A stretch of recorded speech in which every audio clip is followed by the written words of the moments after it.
Hello, everybody. It is the Nightwing at Way of Life Esports coming at you guys with another League of Legends video here today. This is Rift Insight Season 1, Episode 16.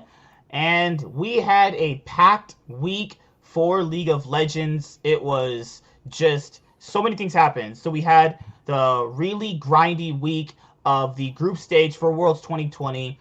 Then after that, you have the OPL closing down. TSM made history by going 0-6. We have our quarterfinals coming up this Thursday. Yeah, well, it'd be on Wednesday night, wouldn't it? Because it would be like Thursday morning or something like that. So there was a lot that happened overall. But, like, what would you say would be the best game from the Worlds 2020 group stage, actually? What would be my favorite game of the Groups 2020? The best I game think had the to be game. in What do you think? G2 versus Sunny. You're gonna say that? I was The gonna first say time game around? one, G2 versus Suning was probably my favorite game. I do think again it came down to a lot of mistakes. Like there was a lot of mistakes made, but the team fights played out so impressively. Like on both sides, I think both of them played it really well. Another one I really liked was the duel between like Group A specifically was the most exciting to me. I think all the rest of the groups were just it was obvious who was going to win from like the first game. Like TSM was obviously going to get last place. Fnatic looked like they were better than LGD. I was kind of not sure if Gen G was going to win first in that group or not, but like all around, I think the people like the groups played out the way I did for the most part.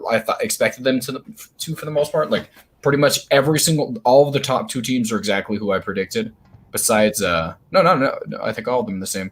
But the big problems I did have with the Suning one specifically, the committing back into the fight after queuing in there. But I mean, again, it's all on the spot kind of mechanical mistakes more so than anything that were really the big problem with that. They set up for fights pretty well. They engaged pretty well, and the mechanics just like I don't think there was a specific game even close to that level of mechanics, right? Like I wouldn't say anything Uh, played up. ooh, man. Like a close game like that. Like in the Gen G versus LGD game, the first time for when you had considerably week one, because like people gotta understand, like when we talk about week one, like we had to go through week ones where you play out 1 week of groups, wait till the next week to play your week two. So technically, since it was just 1 week of games, it was week two. I didn't really see a game that was to that caliber. But in week one, you had G2 versus Suning, and then you had I think Gen G versus LGD, like as Cloud Fiesta as that game was, there were some really good individual moments, like Klid's barrels, BED shockwaves, the way like Xie moved around and used his Syndra ultimate, like he would stun the jungler so that Pina could come in and steal it. Like I think that game had a lot of good things about it too. Like it wasn't like the greatest quality game, but it really showed you like even the average like Chinese players that are considered like bad are still pretty good caliber too. And even I mean, Gen to be G, fair, none of those players are considered bad even by Chinese standards. yeah. So like even by like the players that are considered like underrated and not that good, they were still able to put on a show and like show people that they're still able to compete, you know, at the highest level. Even though they're the fourth seed, they still had something to really actually show. And even there was the one game where I really enjoyed it. I really enjoyed when because people have to factor this in. I'm not gonna break this down too much because I've already went over this. TL played with no strings attached after they were pretty much mathematically eliminated from their point of view, right?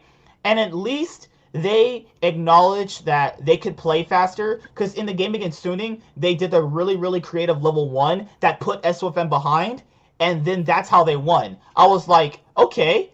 And then you saw It's that in the Machi Esports game, creative level one. Core JJ grabs them, they win. Like teams realize that having strong level one invades, if you're a weaker team, can really put you in an advantageous position because most of those teams don't really expect it because you don't really like for the LCK and the LPL, it's kind of like a clown fiesta thing to invade like that. Most of the bottom teams do that. Like the top tier teams don't really do that unless they're for sure they know they can get an advantage from that. But in terms of a bottom tier team, they're gonna try that stuff no matter what because they're weaker. They have to try something in order to win. I You have to get mean, an advantage early on. I don't agree with the concept of the level one being the reason they won either one of those games. The only one that the level one really won, really kind of decided the game for them, was the G2 one. The other ones were kind of inconsequential in my opinion. I do think the again, really creative part, Team Liquid completely like transformed my opinion on how they were playing the game. Like they really did not play the same from the first two games that they did for the rest of the tournament. Besides maybe week one of G2, they kind of just sat there waiting for G2 to win the game. But yeah, I agree. The Unicorns of Love versus TSM rivalry. I'd like to see a tournament. TSM, Unicorns of Love, and Rogue just go at it. I want to see. You know what's kind of unfair though?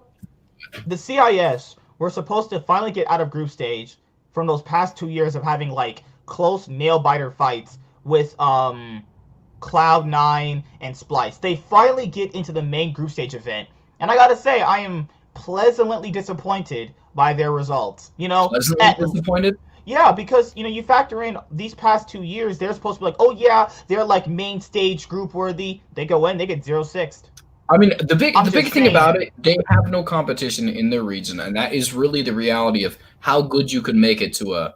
I mean, there's no reason to trash talk them. They did do their best. It's just it shows the quality of the region. It's hard for these teams without any international like experience to be able to do anything. They get to play moderately decent quality teams at like once every year. This is how I look at it. This is how I look at it. The teams in their region, in their wildcard region, are like oceanic teams, and then when they go to like Worlds, they're facing. It's like eating McDonald's every day, and then finally going and eating like Chick-fil-A. It's a big difference from that, You get like McDonald's for like 2 splits in a row. Going to Worlds, you got Chick-fil-A, you have fucking Five Guys, In and Out, which is kind of overrated in itself, but that's not the point. So you have like this whole giant buffet of teams that you can obviously learn from, but in your own region, it's just a bunch of knockoff McDonald's teams that are just going to do the same thing. You know what they're going to do, their player strengths, they're not good, but if you're the best team out of that bunch, you're going to be able to exploit them anyway. It's not really. The thing about it is, I actually saw a few unique things coming out of like Gambit and stuff. The big thing about it is that, first of all, again, the way Unicorns of Love, their fast-paced early game aggression in level 1 was still relevant in the group stages for the most part. They just didn't know how to translate it into the main stage because they were just outmatched. They try for these kind of like early game aggressive things, and then they're able to translate early game leads into nothing. Like even in group stages, there was a very big relevant problem with their game style. Instead of transitioning into like kind of setting up vision control around objectives and stuff, they'd always transitioned into a team fight somewhere, which is always kind of a weird thing for me to see going. Like 1-through-1s and all this stuff are fine, but again, they didn't prioritize vision or any of that stuff. They just kind of tried to set up another engage for their team fight to keep like consistently go. They kept trying to push more like aggression, like in the middle stages of it. Group D also was all kind at all for Unicorns of Love. Imagine Unicorn of Group D instead. I mean, they couldn't even beat FlyQuest. Like, no, I can't imagine them facing Fnatic. God, Fnatic was better than FlyQuest, and so was LGD. Probably, actually, you know what? Not LGD. Maybe not LGD. LGD might not have been better than FlyQuest, but it's a toss-up for me. But Argo Spidey, how you doing, man? I bet he's really happy because Tobey Maguire and Andrew Garfield are gonna be in Tom Holland's third Spider-Man movie. I'm very excited about that. Man, but, you know how we were just talking about like him getting outacted? He's gonna be outacted. I'm just saying, like that pretty much confirms. I don't agree with that statement. Maybe Tobey Maguire and Andrew Garfield will outact him. They definitely have the avenues to do it, but I don't know about Unicorns of Love. I think it's like genuinely dishonest to TSM to talk about their 0-6 while you don't mention Unicorns of Love 0-6. And you could also argue that Unicorns of Love looked really bad in their games too. Like I'm just saying, Unicorns of Love look pretty bad in their games against the other quality teams. But in Unicorns of Love's group, you had Top Esports and you had Dragon X, So, in TSM's group, you had Fnatic, LGD, and Gen G. I just think that overall, which group was stronger in terms of like measuring the 0-6? You know. Unicorns of CIS though, and TSM is the first seed of NA. I mean, honestly, again, TSM was not the best team coming out of NA. Just they might have been in NA, but specifically when it came down to actually being inside of Worlds, they were the worst. Probably the second worst performing team, maybe third. Like if you really, it's really a toss up between them and Rogue for second worst. Like they just, I like, told again, people I thought Team Liquid was the best team. Team Liquid they were threw not the best team. so hard. Team Liquid threw so hard. They also lost early game leads in the what's it called, and had the hope to be able to come back. They were behind at the beginning of most of those games. They didn't throw games. They finally got a lead back, and then they got out of team fight. The Baron throw they did in Game 5 against TSM. That wasn't. What about the other games that they lost? Like I'm just really saying, like they were in an advantageous position in a lot of their games against TSM, and they kind of just no. They were allowed to. The Jensen Zillion game when Jensen took the Zillion from him.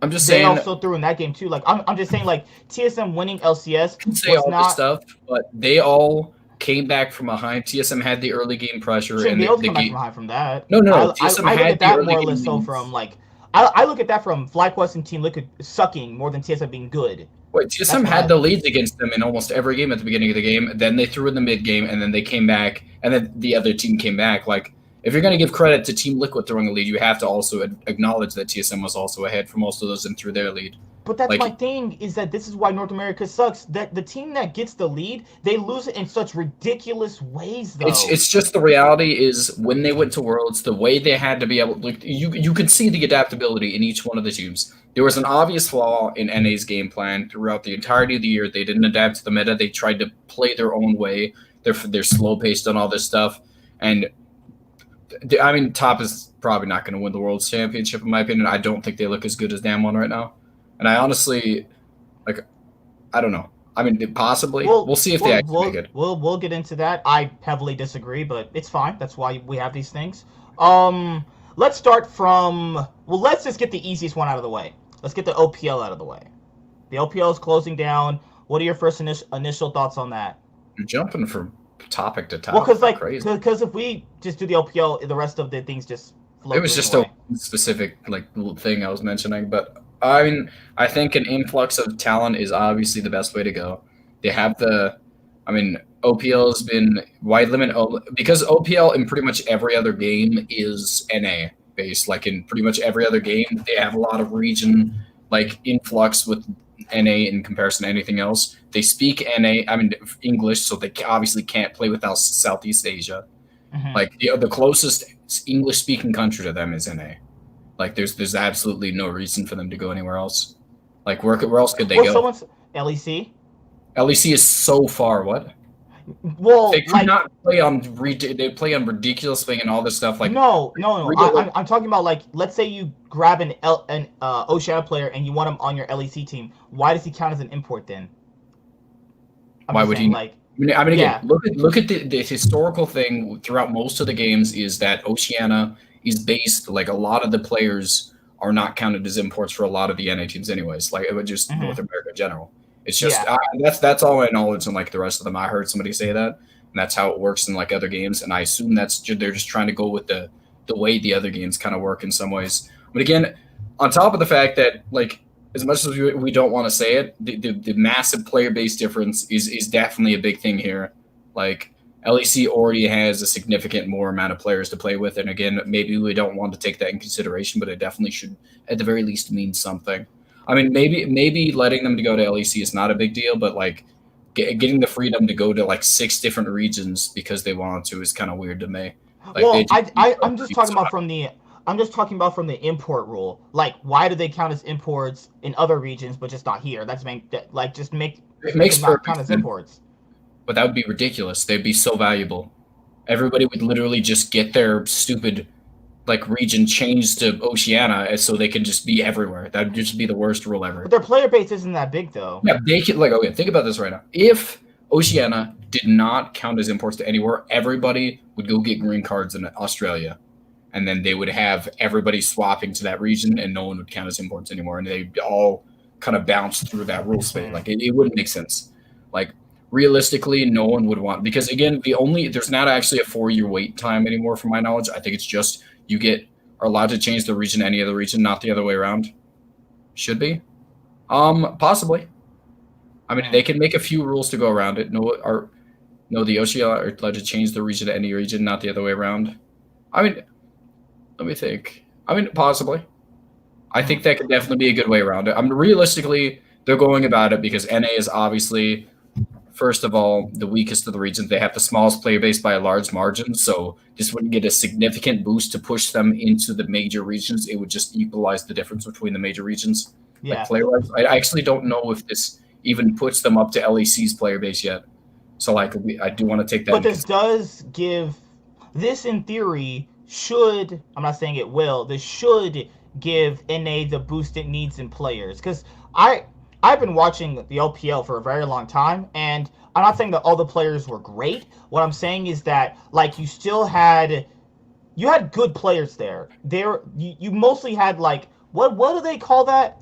What's the saying for that? It's you have a diamond in the rocks. Yeah. So, like, basically there would be like 2 to 1 good players on even like bad teams. You know, that was like the best thing that you could even hope for.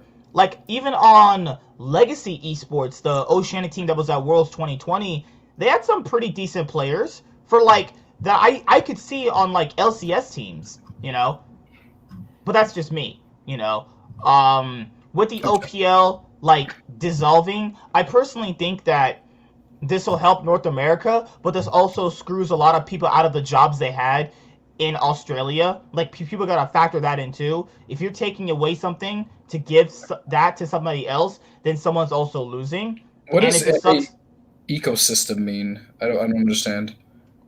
Realistically, the foundations and all this stuff are like arguing. He's talking about he's talking about the LCS orgs being able to manage these players in a way that maximizes their full potential.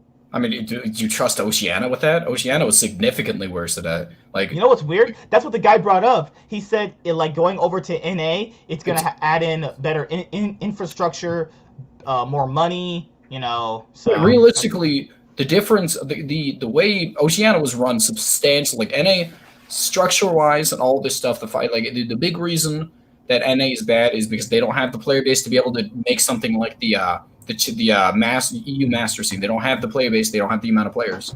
Like stability-wise and all this stuff, they get a lot of money. A lot of the players are treated right.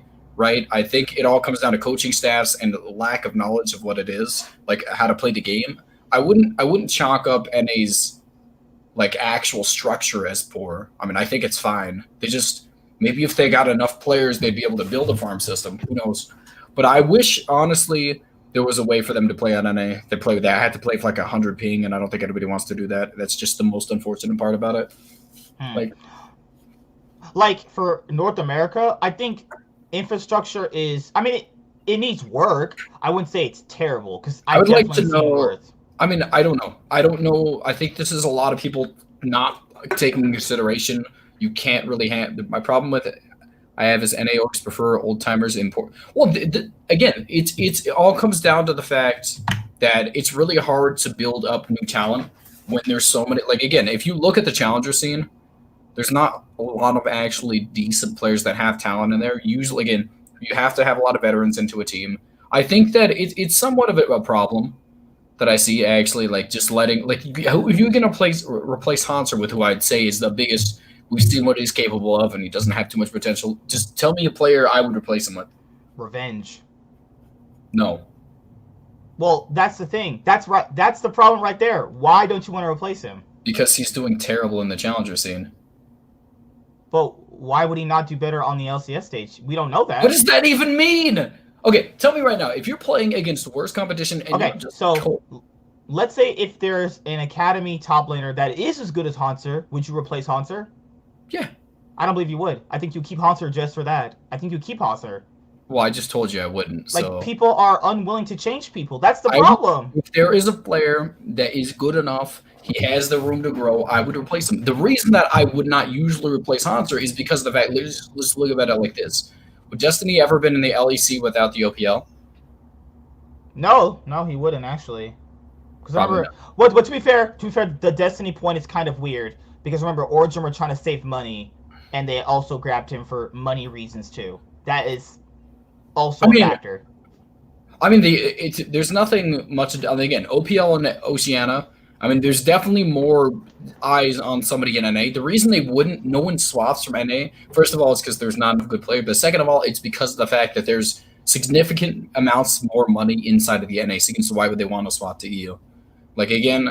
like realistically, like obviously competition and all this stuff matters, but if it's going to come down to like if I'm getting massive amounts more money in the NA scene, there's obviously it would be a stupid reason to risk my future Oh, and financially to another go. good point. Another good point. Remember, Oceania only ever got one team into Worlds. Now, if you factor in if you're an Oceania player and you come over here, if your team pans out, now you have a chance to go to Worlds, which wasn't even a possibility because they only gave one seed to Oceania anyway. Like there are good things to come out of this though. I think realistically, it's a region thing. Everybody wants to cheer for their own region. Like for the most part, it's going to be better for the players in general because they're going to have more things going into them to kind of make them better players in general. Like they might be able to take stuff out of this, like be able to understand what the NA orgs are actually doing in comparison to them, understand what's actually like Mm-hmm. a stable.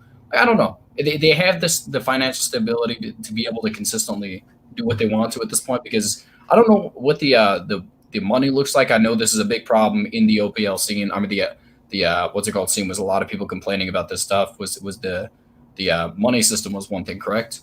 I think that was that For for the I can't, OPL, yeah, there was the one team that got banned for it. I think it was specifically in the OPL. But again, I don't know 100% what's going to be the situation with the OP like the OPL dissolving. OPL and all this stuff.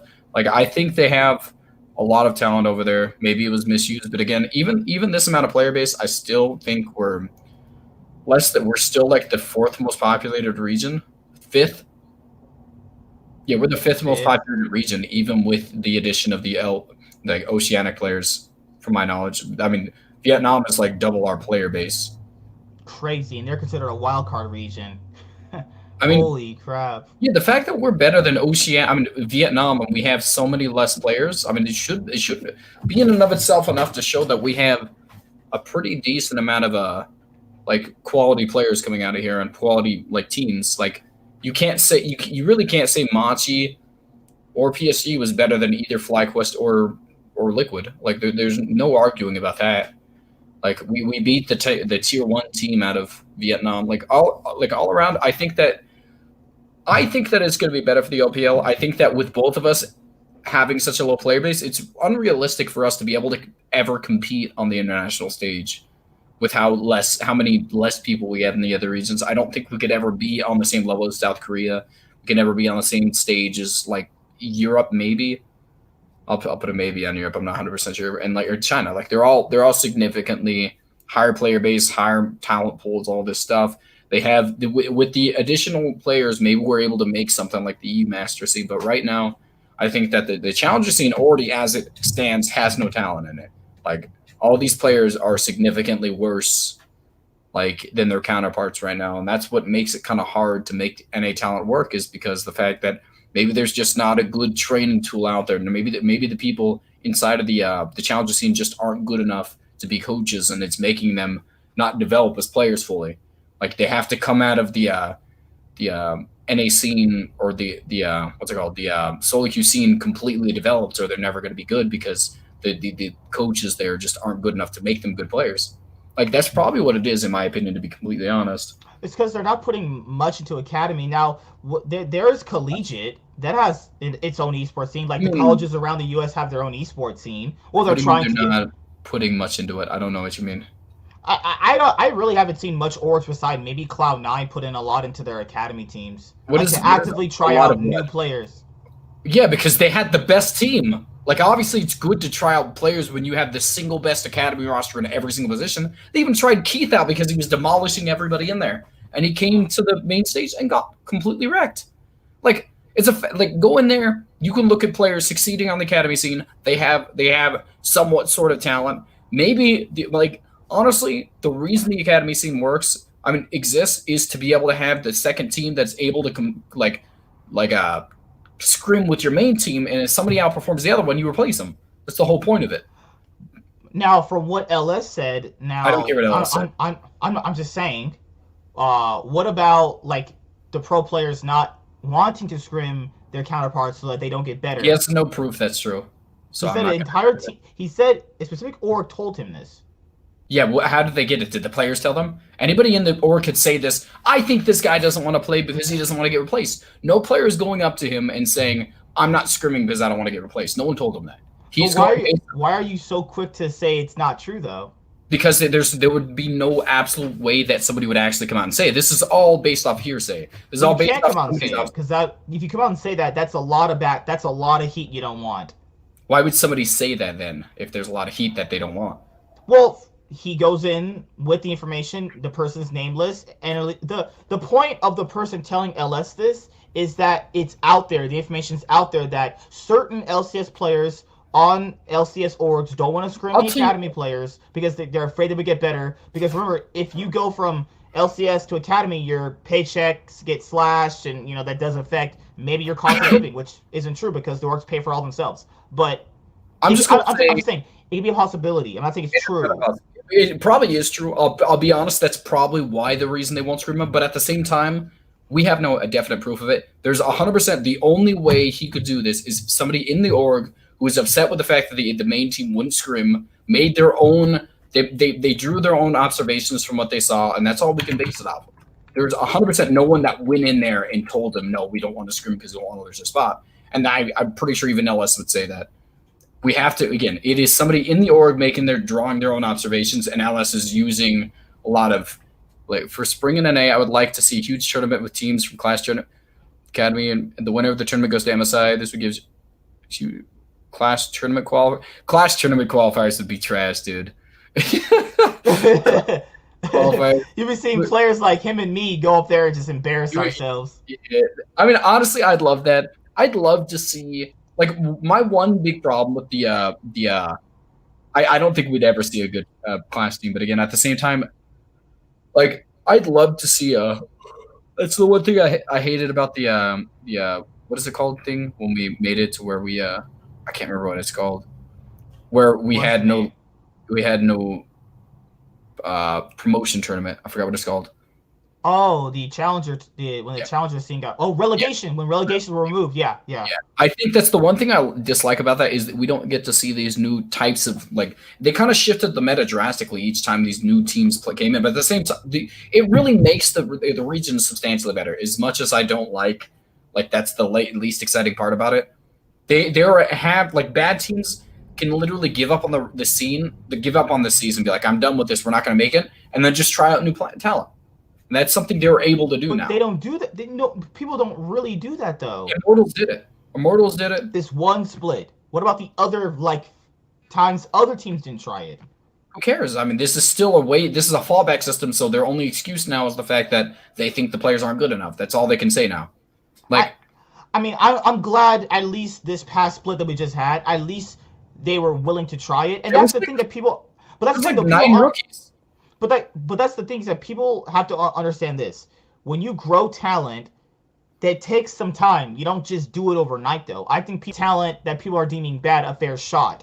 It takes time. Like Ryoma. People said Ryoma played pretty bad. Okay, this is his first actual year in a really good region, quote unquote. How about he gets some time to prove that? Kuni was one of the best performing members in the playoffs. Let's point that out. It obviously seems like he just... I don't know what it is. Like, he actually completely... I think he was one of the better, top laners inside of the playoff scene. Like, that's the bit... Like, that is one big question I have about that. I mean, if Huni went down to the challenger scene or to the academy scene, he would demolish everybody. Like, realistically, the reason these people aren't able to make it up is because they don't have the mechanics, make it past this point. Like, a lot of them have played against these LCS players, and they've just got absolutely dumpstered.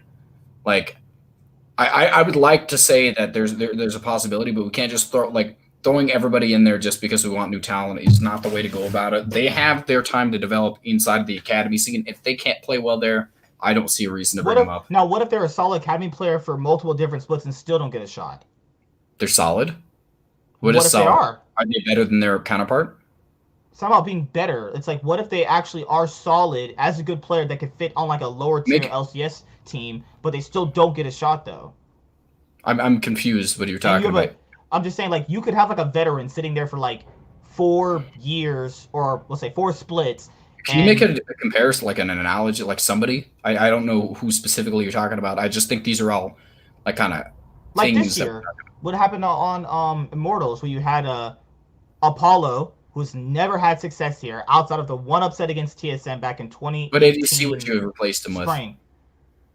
But that's the crazy thing is you replaced him with another LCS veteran. I just want You to point know, out Apollo had like a ridiculously good KDA in the academy scene.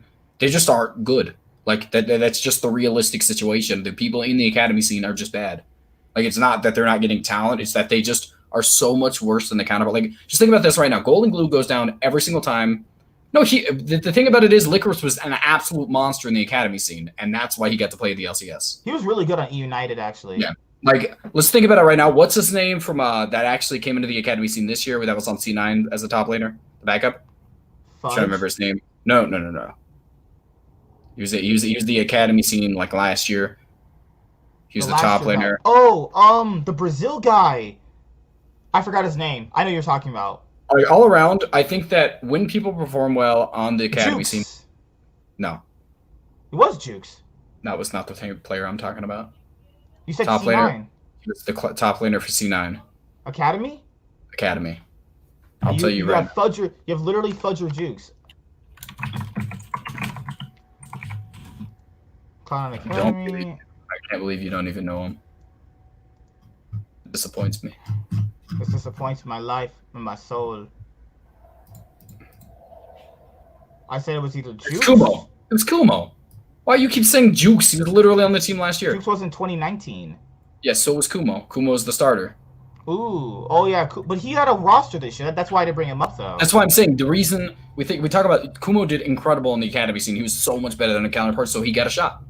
Like, I think that it's weird to say all this stuff, but like, why would you not just import somebody instead of try out new talent when these players are obviously Because proving? when you and get import speaker- people, you never get people from your own region. That's the problem. You can't You just have to- always import because you you're never can't. going to have Just- your own players. So would you bring somebody in that was consistently you having an 0-12 KDA? Try this. If you had no, I want to know what your opinion on this would be. If you had an 0-12 KDA player, pretty consistent, that's what he averages. Would you bring him into the LCS scene because you had a weak support in that role? He averages 0-12. Would you, at what point do you draw the line of he's obviously not LCS caliber? I think you just get rid of both of them at that point. I agree. I mean, I think that there's a significant. I would always go shopping through the academy scene, see what you can get. You obviously can't take people from other teams' academy scenes. I want to like you have to ask them. They're not gonna. You can't. You don't have a right to them until they give them up. Like you have to buy them off or something like that, or trade them. It seems like you're more Or like, willing. what about this? What about CLG? Remember how CLG had Ruin and what was the other guy, the role swap top laner Desus? Now he just role swapped this past split to top lane, so that's kind of a weird comparison. But you literally clearly have Ruin running it down. Why at that point they're not even gonna make playoffs? Why not just play the academy top laner then? You're not even making playoffs at that point. I the don't academy really see top laner. Yeah, Desus. What was his? How was he doing in the academy? I didn't even watch him. I mean, CLG were terrible. How was he doing? Like I like that. I think I watch Academy a little bit, but like I'm just saying a comparison that's like I will never this player's try already out. bad. If I'm just saying right now, maybe Ruin specifically should be replaced because there's no one worse than him anywhere. But like specifically, I will say that if your player is not good enough in the academy scene, I don't think he should get a shot until he develops himself. Like again, that's what AAA is for in the other game sports. It's what all these things exist for. Is because if you go into the big time, you can't learn anything. If the competition is it's much more significantly better than you. You learn something by having somebody slightly better than you or on equal stages from you, and somebody shows you how to do something from there on. Like you develop faster against people of similar calibers to you, unless you're like there are specific people who can just completely shoot off and like, wow, he's so much better than me and just pick up on what they're doing. For the most part, you can't really understand what somebody's doing if they're a large quantity of talent higher than you. Like the academy scenes and all these things exist for a reason. I don't think anybody should just like I agree we need to try out more talent, but I mean I just don't see any. I don't see any NA talent in the academy scene right now. Everybody I've seen has been pretty mediocre. There's no reason that Keith McBrief should go down there and average 13 kills a game. Like, it's just, if he can average 13 kills a game, do you think there's any good NA talent in the ADC role specifically? Look at it this way. He would only be able to have this shot because at some point TL took a shot on this guy. Remember, like, that's what people are talking about. The initial way he's even able to do that was because back then he got a shot to be on an LCS org. Players aren't even getting a shot to compete on the LCS stage. No, what I'm saying, I'm going to get Golden Glue still gets a shot because he's obviously a step above everybody in the academy scene. But then again, he's not good enough for the LCS scene. That's the same thing with Keith. Keith was obviously, when he came into the scene, he was one of the better performing academy or challenger scene like players. There wasn't really a developed challenger scene back then. It was just kind of teams specifically. But it's just like, I agree. If there is somebody like you're saying that is averaging a massive, playing well in the academy scene, they should get a shot. But I don't think there is, and I really think that people are really wanting people to just try people out. When in reality, there's just not the talent people want there to be in the NA scene. Like there's just no one there. I'm just saying, but never ever giving people a shot, we'll have a problem. They have a shot. They're in the academy scene. That's their shot. That's a very big shot. What if they're like? Because you don't watch academy that much, do you? I've watched a few games. What if there are legitimate players in there on a few teams? Maybe there's one or two, maybe probably. That's maximum. Like let's just say there's max like one good player on each academy team. All I'm saying is, if you're bad enough to lose to Keith McBrief, you should not get a chance. Probably because they just started playing. They've been playing League for years. All of them are just starting to play on a coordinated team level. And this is what the academy scene. On a coordinated team for how many splits? This is why the academy scenes exist, to develop these players. You don't develop players in the main stage group because this is still a competitive scene. Like, as much as you want to say, you don't fix the NA scene by completely taking all the talent out of the academy scene so no one can develop. You develop them in the academy scene, and when they get good enough, you do. Like, that's the whole point of the academy scene, and that's why it exists. Like, honestly, what do you keep importing either? You can't just keep importing. Well, then they need to get better. I mean, I don't think so. I don't agree with this statement because I honestly just have seen, from what I've seen from the academy scene, I've just genuinely never seen. It's the shot calling specifically that's one big problem. They need to learn how to find how to follow along with shot calling. A lot of them are discoordinated and not able to follow along. Like they don't have the cohesion somebody who would play on the main stage should have, and that's something they need to work on. Like a lot of you can't just bring them up to the NA stage and hope that they pray to God that they're a completely different player, because that's just wasting everybody's time at that point. They're going up there not getting the training they need to, because instead of the coaches being able to see what they're comfortable with and developing a play style for them based off that, they're being thrust into what the team needs because the team needs to win now. Like, that's just how it's going to work over there. You can't practice specific play styles on the actual LCS stage. All these coaches are vying to not lose their job, so they're never going to just be like, I'm willing to lose this game because we need to develop these players. No coach is going to do that because coaches lose their job. That's why they're trash. That's why these coaches are trash. The point of it is to develop players, and the development takes time, but they're so worried about winning right now that they're not worried about growing for the future. I mean, that's just the reality of how it's going to work. No one is going to take this chance, and we have to take that in consideration also. But all of these players, Cloud9 pick out rookie talent, quote unquote. Cloud9 literally had good coaches in the academy and the main roster, and that's why these players were so good. And that's probably why Keith is able to demolish these players, is because the coach is developing the players around him, so he has a good team around him.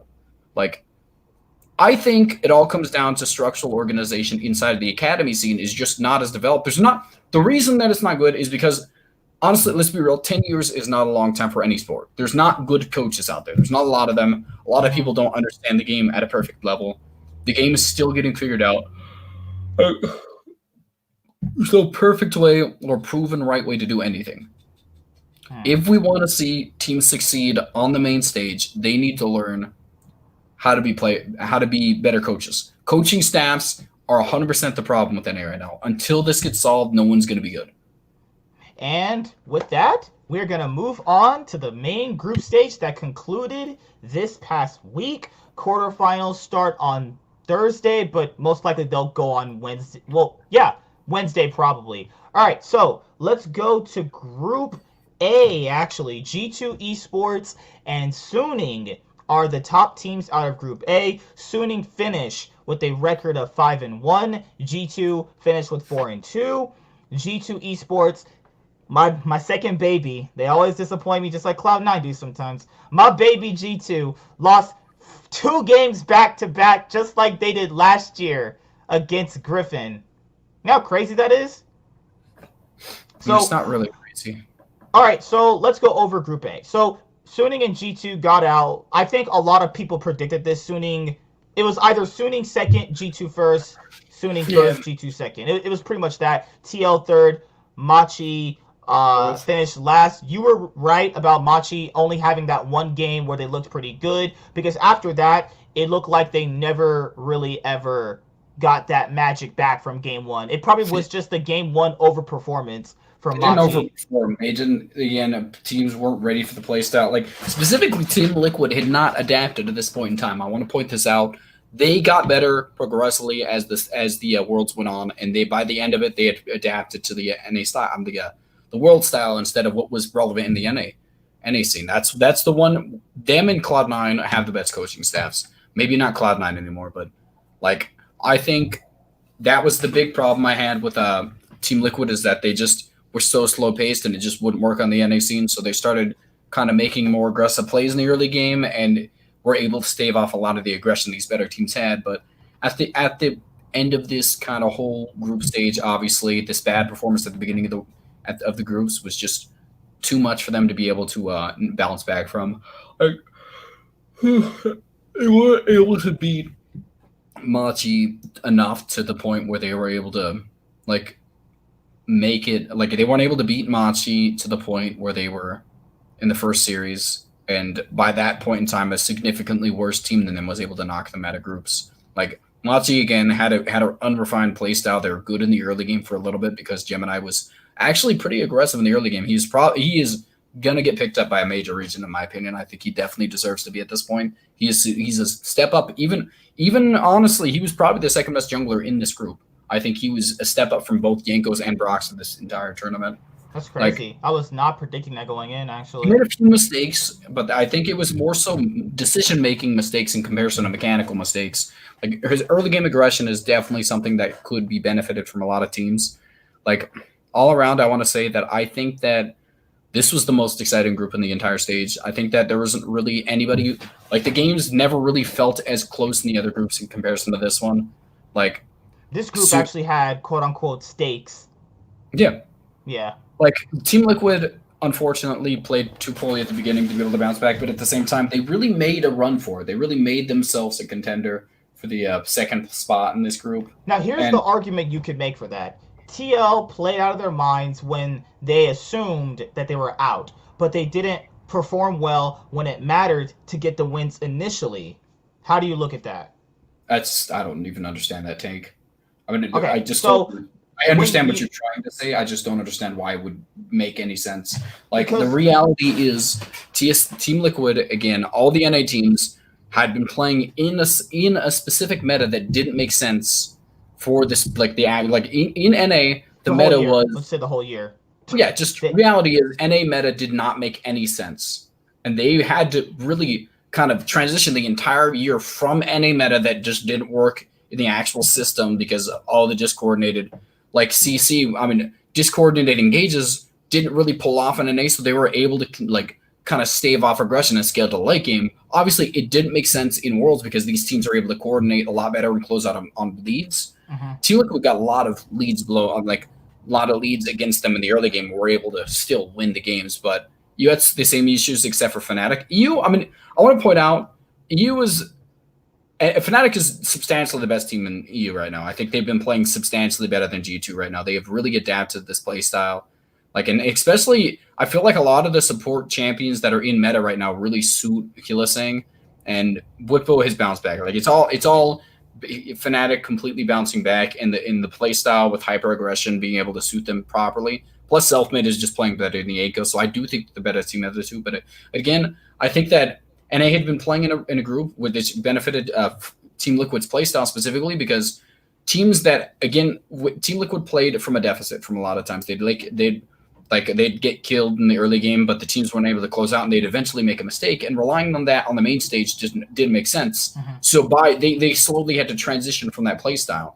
Like I don't think it had anything to do with stakes, though. I do think that kind of hyperactively pushed the pace of them. I think that it all came down to the fact that Team Liquid slowly transitioned, and I think that by the end of it, their coaching staff really does need to get like kind of what's it called?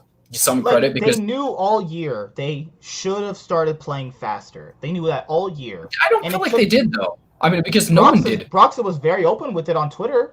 They can say whatever they want. None of the teams in NA actually did anything about it.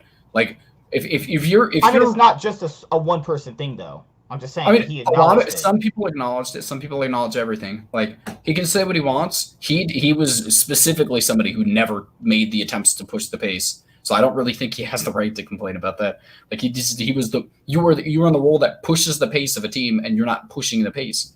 I think Broxa is probably the reason as to why this team succeeded. I want to point out, I think as much as I think he was a detriment to the actual play style, I think his mentality against the game and his leadership qualities are probably what kept this team together in the beginning of the season. I mean, of the kind of poor start they had and made them be able to bounce back. I think Broxa is a good person. He's a good teammate to have. The argument I'm making is that when it's hard to say though, because the games that they lost in week 1, imagine if they perform up to standard, they might have actually gotten a couple wins. It takes these teams from North America to be pretty much either A, mathematically unlimited, or you're at a point where if you don't win this game, you're out. It should not take that. It really shouldn't take that, though. You should be able to perform to expectations and at least win games without having stakes thrown at you in order to play better. Remember, there had to have been stakes thrown at Team Liquid for them to actually start playing this way. I don't think that's what made them play better, and I'm going to just, like, again, I think if the team from NA, the Team Liquid that got first place in NA came here, they would have won 0-6 in the group if they played the same way they did in NA. I think they would have lost every single game. It was adaptability from swapping over. The coaching staff started picking more, like again, besides the jungle, they started picking more picks designed for what was succeeding on the group stage. Yeah, like they saw Tactical get Callista, Cortege got set. They started doing things around the map. I like their adaptation. I think it was just a little too late. You know, it was. I mean, it just they started even making picks around the map that you never would have seen. Level 1 invades. I was like, what Team Liquid am I looking at? No, I mean, Broxa was terrible in Worlds. Like, I don't want to give him credit. He was only good on Graves, and he really still didn't make the improvements that was really necessary. I just think as a person, he is a mature person, and he's really like kind of the thing that kept this team together. Like, again, you need that kind of emotional leader on a team to be able to bounce back from like an 0-3. Like, all these, like, he didn't really have an 0-3, but an 0-2 start. Like, you need that type of player, and I think Broxa is one of the few things. He's probably the person that kind of keeps this team together. And on top of the fact, obviously, Cortege was like the best performing member at Worlds, like one of the best players at Worlds specifically by the end of the group stage. Like, he was playing out of his mind. He's like, he was trying to drag them to the knockout stage himself. Like, you have to, like, Edson also was by far better than, you know what? I mean, in the play-ins, I saw him make proactive plays, but again, a lot of the problems that I saw were still relevant. He did actually start. He actually still didn't, like, unless he was on Graves, he really didn't make any relevant impact on the game pre 10 to 15 minutes, and that's something that you really can't have out of a jungler at this stage. The reason they lost to G2 in this beginning half is because they banned Graves, and then he got put on what champion was it? He got put on somebody who scales. Lillian. Is that her name? Yes, it's Lillian. The looking champion. I forget her name so much. Yeah. Lillian. Like, he just like there should be no world where he's losing to the INTZ jungler. INTZ were fucking awful. I mean, he really did. He was one of the better performing junglers in the play-in stage, to be honest. Like, again, we had that like 13-0 game on Graves, but I mean, it was Graves, obviously. Like, all around, I don't want to give too much credit to Broxa. I do think it all comes down to his personality more so than anything as to why he was good on this team. I mean, mentality. Personality, mentality, both the same things. Personality is the big thing that I think it is. It's his ability not to be able to tilt and to be able to bring the people back from like the the bad situation that they're in. Like obviously Jensen's not a leadership quality person. Obviously, I also think that Core JJ with his like, I don't think he's the leader of this team either. He's just the engaged. Like there's not really this leader that I think that Team Liquid kind of lacked last year. I think they have this year. That's what's really making the difference here. All around, I think. Do you think Team Liquid overperformed to expectations? No, I think they did. I think they to my expectations. Yeah, I didn't think they'd do this good. I thought they were going to lose a lot more games, and I honestly wasn't sure if they were going to get third place. It was kind of a toss-up for me, but I put them at third place. I thought they were definitely better than Machi, but I thought the inability for them to be able to beat the best teams would kind of keep them down. Or so I thought Machi could take a game off because they would be fast-paced. But again, Machi was a lot slower paced than I expected. They were fast-paced in the early game, but didn't really close out games fast. They kind of just kept their lead and scaled into the late game, which is weird. Like, I don't understand. Like, I think that I really do think that Team Liquid was the best team at Worlds from NA though. Like they were definitely the best adapting team. They had the best players. There was no Core JJ in the other NA teams. And honestly, again, I want to give credit to Core JJ and the coaching staff. I still think these are the best performing players and people on this team. That's what really made them bounce back. And I mean, again, Suning was a big thing I want to talk about though. Suning is one of the big, like, if we're going to talk about Group A as a whole, I just liked Team Liquid, so I wanted to talk about them. But Suning is a big problem in this specific Worlds. And what their big problem was in Korea is they have massive amounts of talent. They're one of the most talented teams, even in Korea specifically, though. Like, specifically, I mean, in China, sorry. Even in China, they're one of the best performing, like, best talented teams, like, out there.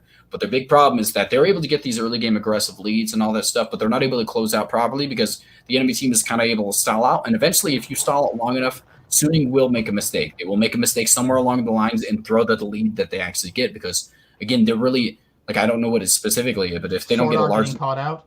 It's not even always. Like, again, it's everybody on that team will specifically, like, eventually Ben will get caught out or somebody will get caught out and they will throw away the game that they have in their hands the whole time because, again, it's an inexperienced team trying to close. Like it's like SOFM with a team that's never actually been good, so he's used to solo playing a lot. Sword Art is trying to play around the map and is leaving Hong Fong on the island. Hong Fong is obviously on the island, so he can act like again, that's one of his bigger problems. The way he gets caught out. Ben is always overextending towards the later half of the game and getting caught out, and it really just leaves a lot of pressure around the map, kind of negated. And then again, like. Angel's incredible. I think Angel's one of the best mid laners out of China right now. Like he's just a really good player. But I think that it all comes down to like again their inability to actually consistently close out games because they just don't know how to like actually properly do it against proper like good teams like JDG and all that stuff. They weren't able to do anything because JDG was able to stall their game out to the point where like SOFM's like I mean the early game pressure they're able to bring up was actually negated completely. That was actually a big problem. Suning versus JDG. JDG is a very terrible matchup in the Suning. Like that's the worst Chinese matchup for them. I think they are probably going to get 3-0'd. Yeah, but JDG actually played poor this Tour of Worlds. I mean, I think they haven't played that well. But everybody had JDG in their top 3, and I think they massively underperformed to expectations. Yeah, I think Damwon is definitely a better team than them, but I don't think they were that bad. JDG's second game, even against Damwon, just wasn't even that good either. Like, I think JDG is probably going to really... I think that if we go based off group stage performance, I think Suning is probably going to win. But it's just a counter clash-up of play style specifically that I think that makes JDG the favorites in this. But again, the meta specifically has really not shifted into JDG's favor for this Worlds.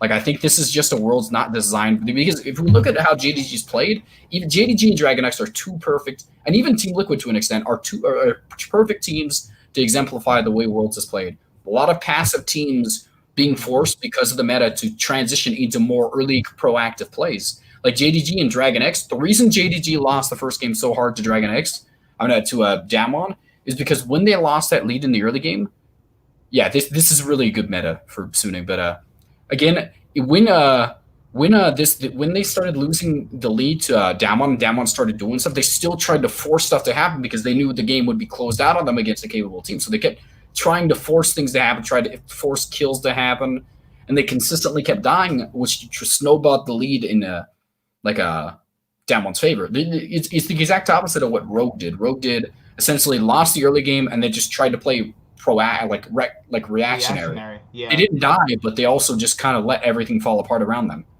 Like, but the last team for Group A was G2. Now, like everyone knows, I like G2 as well. But the issue here with G2 is I think they're massively weaker than they are last year. The best performing members of G2 are Wonder and Mickey X. I think even Caps is underperforming. Outside of that Suning game, I think Caps is kind of just underperformed pretty heavily. And Jankos has really not been exactly relevant. Perks is like okay. I just don't think they're as strong as they were last year. They were much stronger last year. They are not the same team in terms of just even how they even play the game. But we'll get into that later when we have to preview the quarterfinals of Gen G versus G2. But I was decently disappointed by G2's performance in the group stage, to say the least. I want to point out this G2 specifically. I think Jankos is surprising because this is a meta that I thought if this was last year's Jankos would have taken over the game and they would have just went like 6-0 in this group. But Jankos doesn't exist this year. This is not specifically the Jankos we had last year. This is not the Jankos I would have loved to see at this Worlds. Like we're getting Jankos First Blood King. Ooh, that'd been great. Jankos from 2019 Jankos. I would have been fine with that. Like just this Jankos that we have this year just is disappointing. It's like it's obviously he's not always the worst performing member. I mean, obviously Perks has been a very big problem with this team too, with his inability to properly play ADCs. Besides the utility they bring to it, I think that's been a big problem for this team too. But like he really is the most important role right now. Jungle is the single most important role right behind. Like jungle and mid lane are just like duo right now, and then it goes top lane, and then support, and then ADC.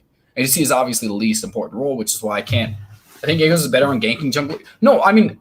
We saw him on Italy, and even with not even purely because of the level 1, I think he was terrible on it. I think we should start putting him on Volibears. Volibear is a good ganking jungler that is not relying on early game pressure to still be relevant. But I think Jankos flex Volibear top though for Wonder.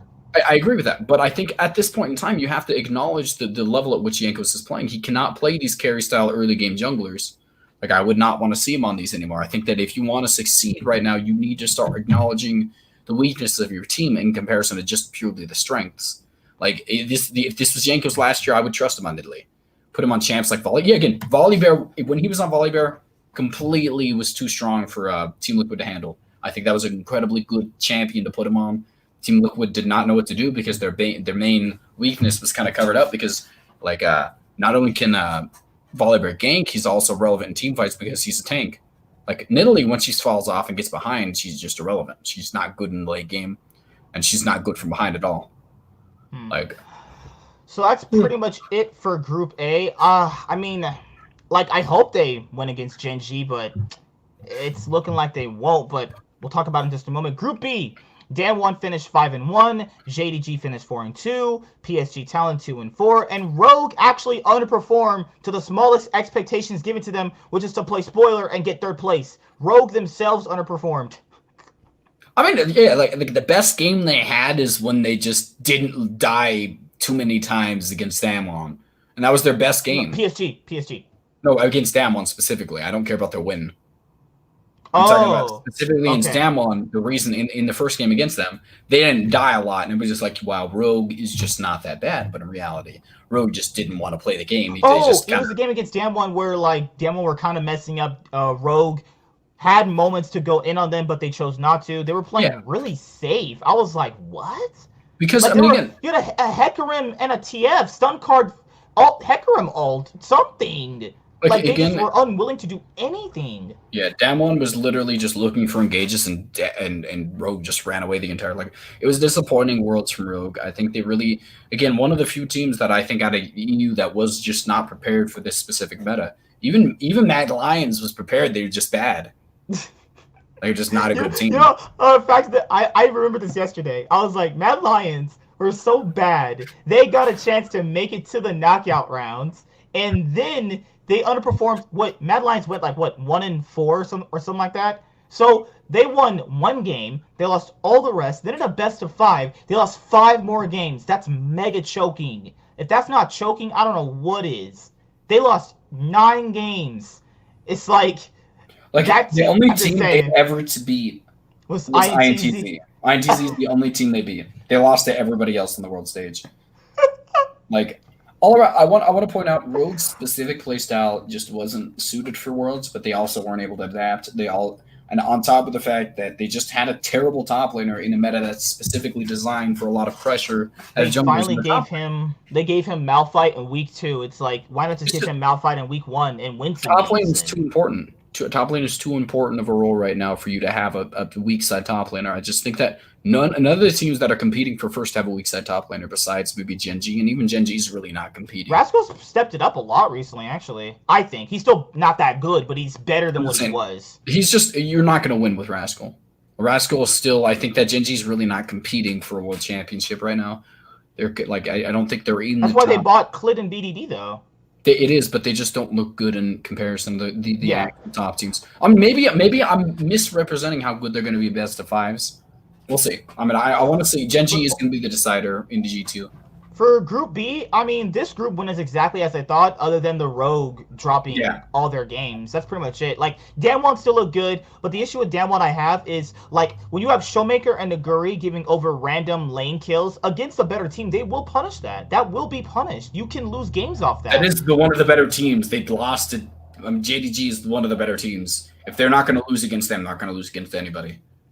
Well, the next round they're facing Dragon X, so hopefully Chovy can punish Showmaker. I think Dragon X was surprisingly good this year. I think I will go into them later, but I did like them this year. Oh, I mean, this group was pretty much already solved. JDG, for me, underperformed. I think they played just as bad as LGD. If I'm not being honest, they played just as bad as LGD in a lot of games, too.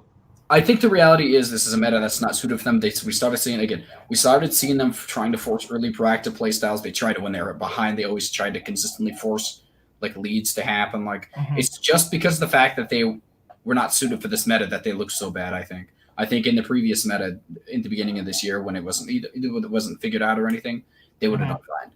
But I think all right, that is it for that. Nothing else really. I mean, PSG, just like Team Liquid, played better when they were mathematically eliminated. But you could also use the argument of Rogue won when it mattered to get out of the group stage when they thought they could get out. So it's kind of like, tomato, tomato. That'll be debated amongst people for years. Going on to Group C, Gen G finished 5-1, Fnatic finished 4-2, LGD finished 3-3, and TSM, well, they go 0-6. The first ever Pool 1 seed to go winless. The only other team beside them to have an even worse record was the Flash Wolves from World 2017, who went 1-5, and the only team to give them that. They had a better record. 1-5 is better than TSM. 0-6 and 1-5. That's, I mean, it is better. I mean, there's no one worse than TSM. There's never been a team. That was the worst record up until now. If you had a Pool 1C doing that bad. Like, but I don't know, man. You want to start with TSM first, or you want to do everyone else first? Because I feel like TSM's gonna take longer. Okay, let's go to Fnatic first. I think Fnatic again. We talked a little bit about them, so I don't want to delve too much into them. I think Fnatic overperformed to expectations. I don't think so. I think this is a meta that's completely suited for them. On top of the fact that Selfmade is really good on the specific. It's a jungle centric meta, and the meta is specifically jungle champs that Selfmade is good at. I mean, I'm not surprised they're playing well. Honestly, they weren't much worse than G2. I think it all was in their head. They should not have got 3-0'd by them in the finals. Like, the reality, like, I think the big problem with G2 is the inflexibility of Nemesis's draft. I think that without Lucian and without the Evelyn pick and not even the Evelyn pick, specifically the Lucian, without the Lucian, I think they're a significantly weaker team.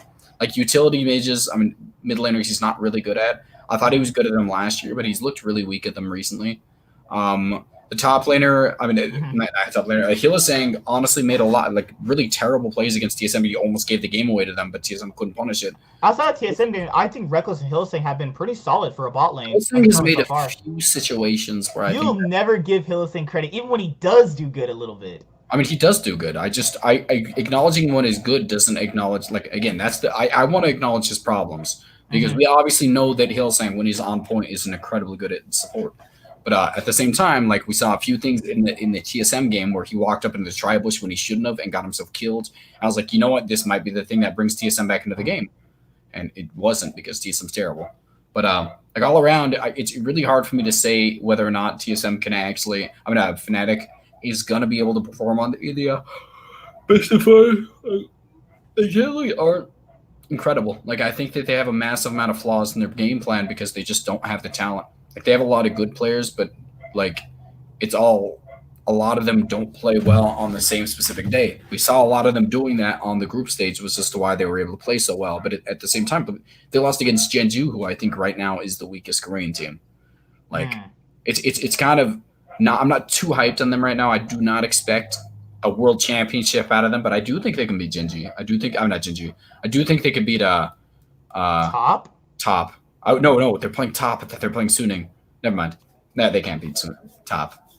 That's unfortunate. Oh They shit. again, I will give credit to Fnatic. They have a coaching staff that's really good at making unique picks that are really hard to adapt to. That's one of the EU's strongest points is the fact that they really do have the most potent adaptability out of all the regions. Even the previous season, like season 5, when Korea was dominant, Fnatic EU was always the fastest to adapt to what was the new meta.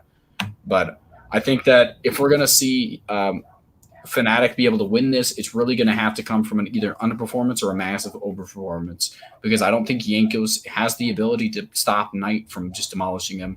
I don't think. And it's again, I'm going to say the big matchup in this specific matchup against between them is going to be Selfmade versus Karsa. But I mean, I think Fnatic played well. I think I want to give credit. Fnatic played well in this specific group. On top of that, I mean, the big reason they played so well though is obviously how weak the group was. LGD is the weakest Chinese team, and we have TSM who's not a team, and then you have the weakest Korean team. Like all around, I think For that Fnatic, for me, I think Reckless and Hylissang overperformed to what people at least set them out for because most people assumed that Hylissang would get probably exposed by how bad he was playing in the LEC. he was not playing bad when he played well. It is a big thing. Again, inconsistent.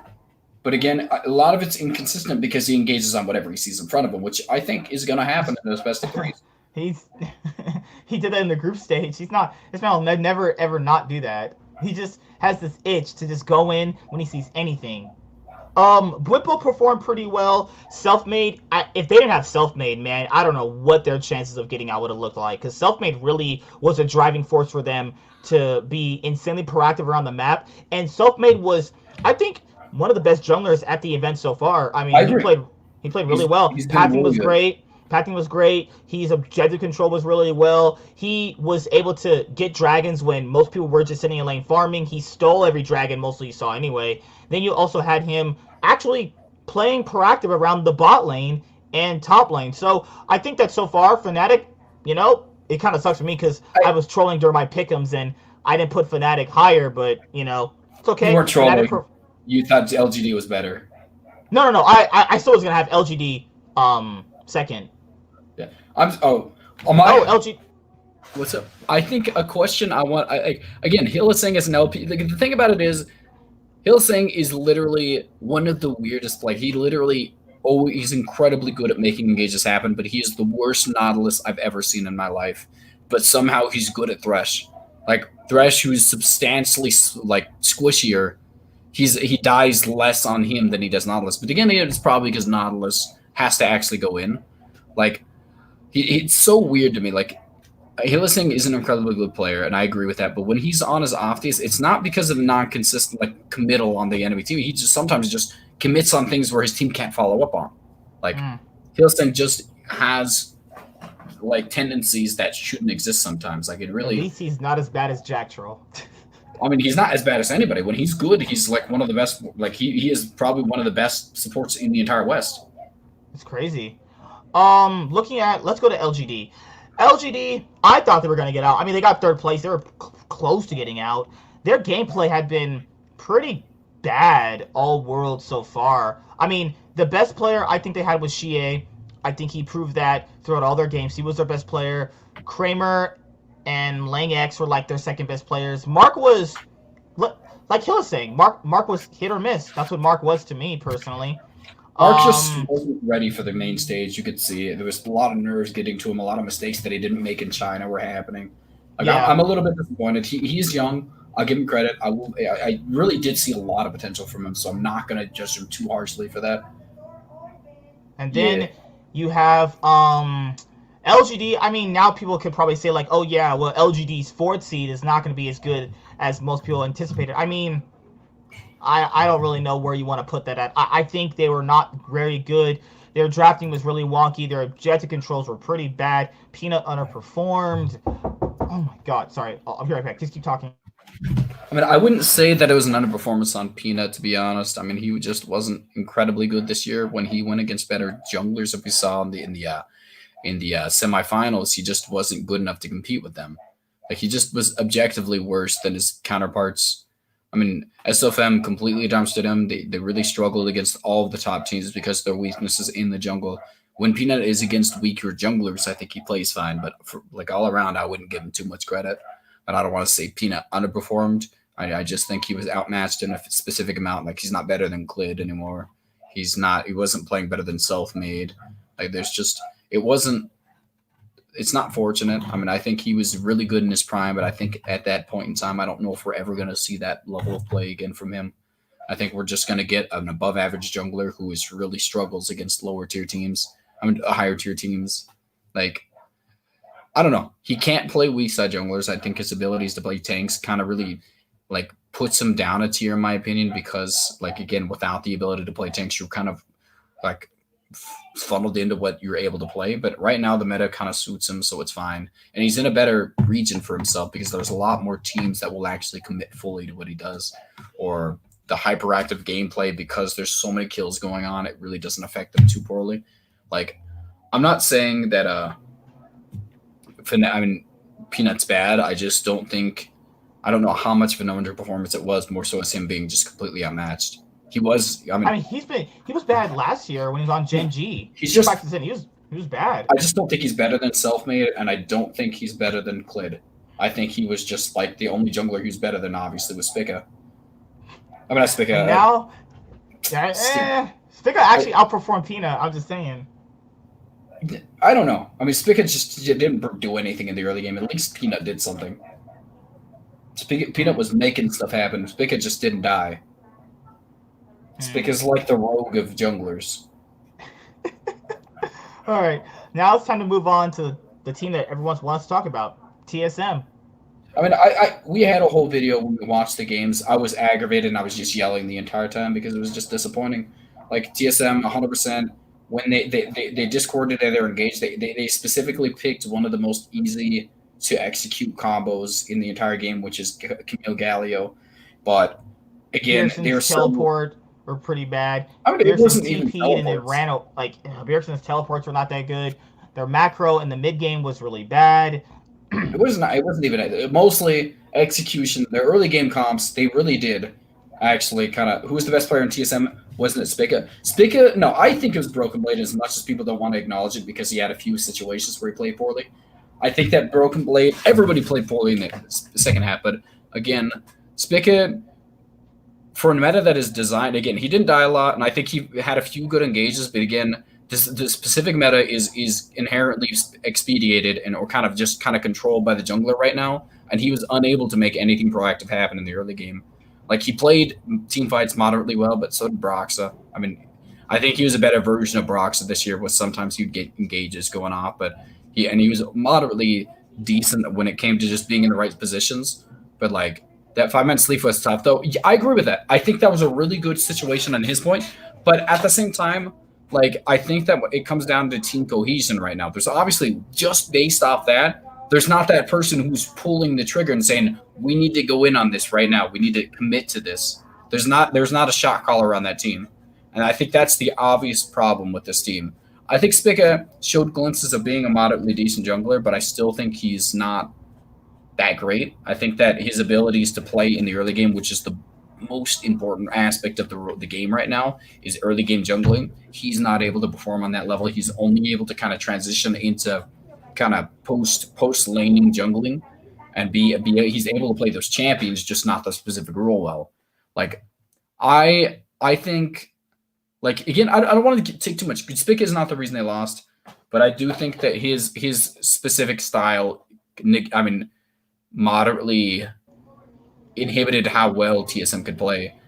But again, Bjergsen is the complete reason, the biggest thing we need to talk that the biggest thing we need to talk about this team. He was an underperforming player this entire season. I mean, this entire Worlds. I think he had a few moderately decent games. He had a few moderately decent situations, but nothing up to his standard. He never played to his standard. His Zilly game at the beginning wasn't bad, but again, the team around him played so poorly around it that it made it seem like it was a bad pick.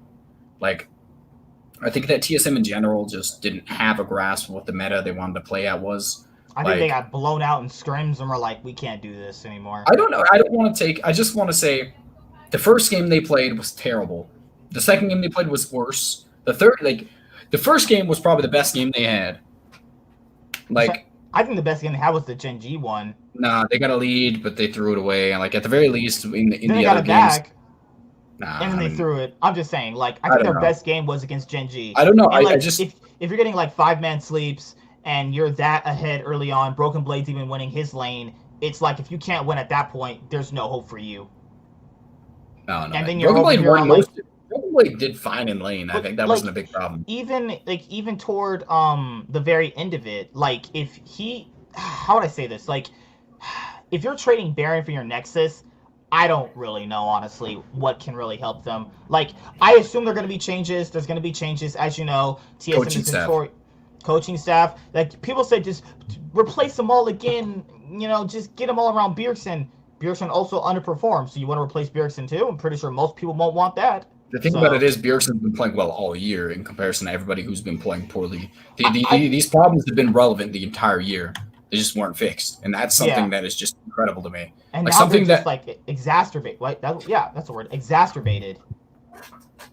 So, I don't know. Do Bjergsen and Double retire after this point?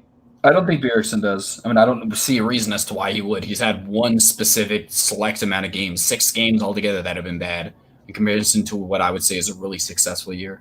I think he's played well. I just think that with the lack of shot calling, maybe he didn't believe that this team was going to be able to make it, and it just got into his head, so he played poorly. But I don't know. I mean, that's not an excuse to play poorly to that extent.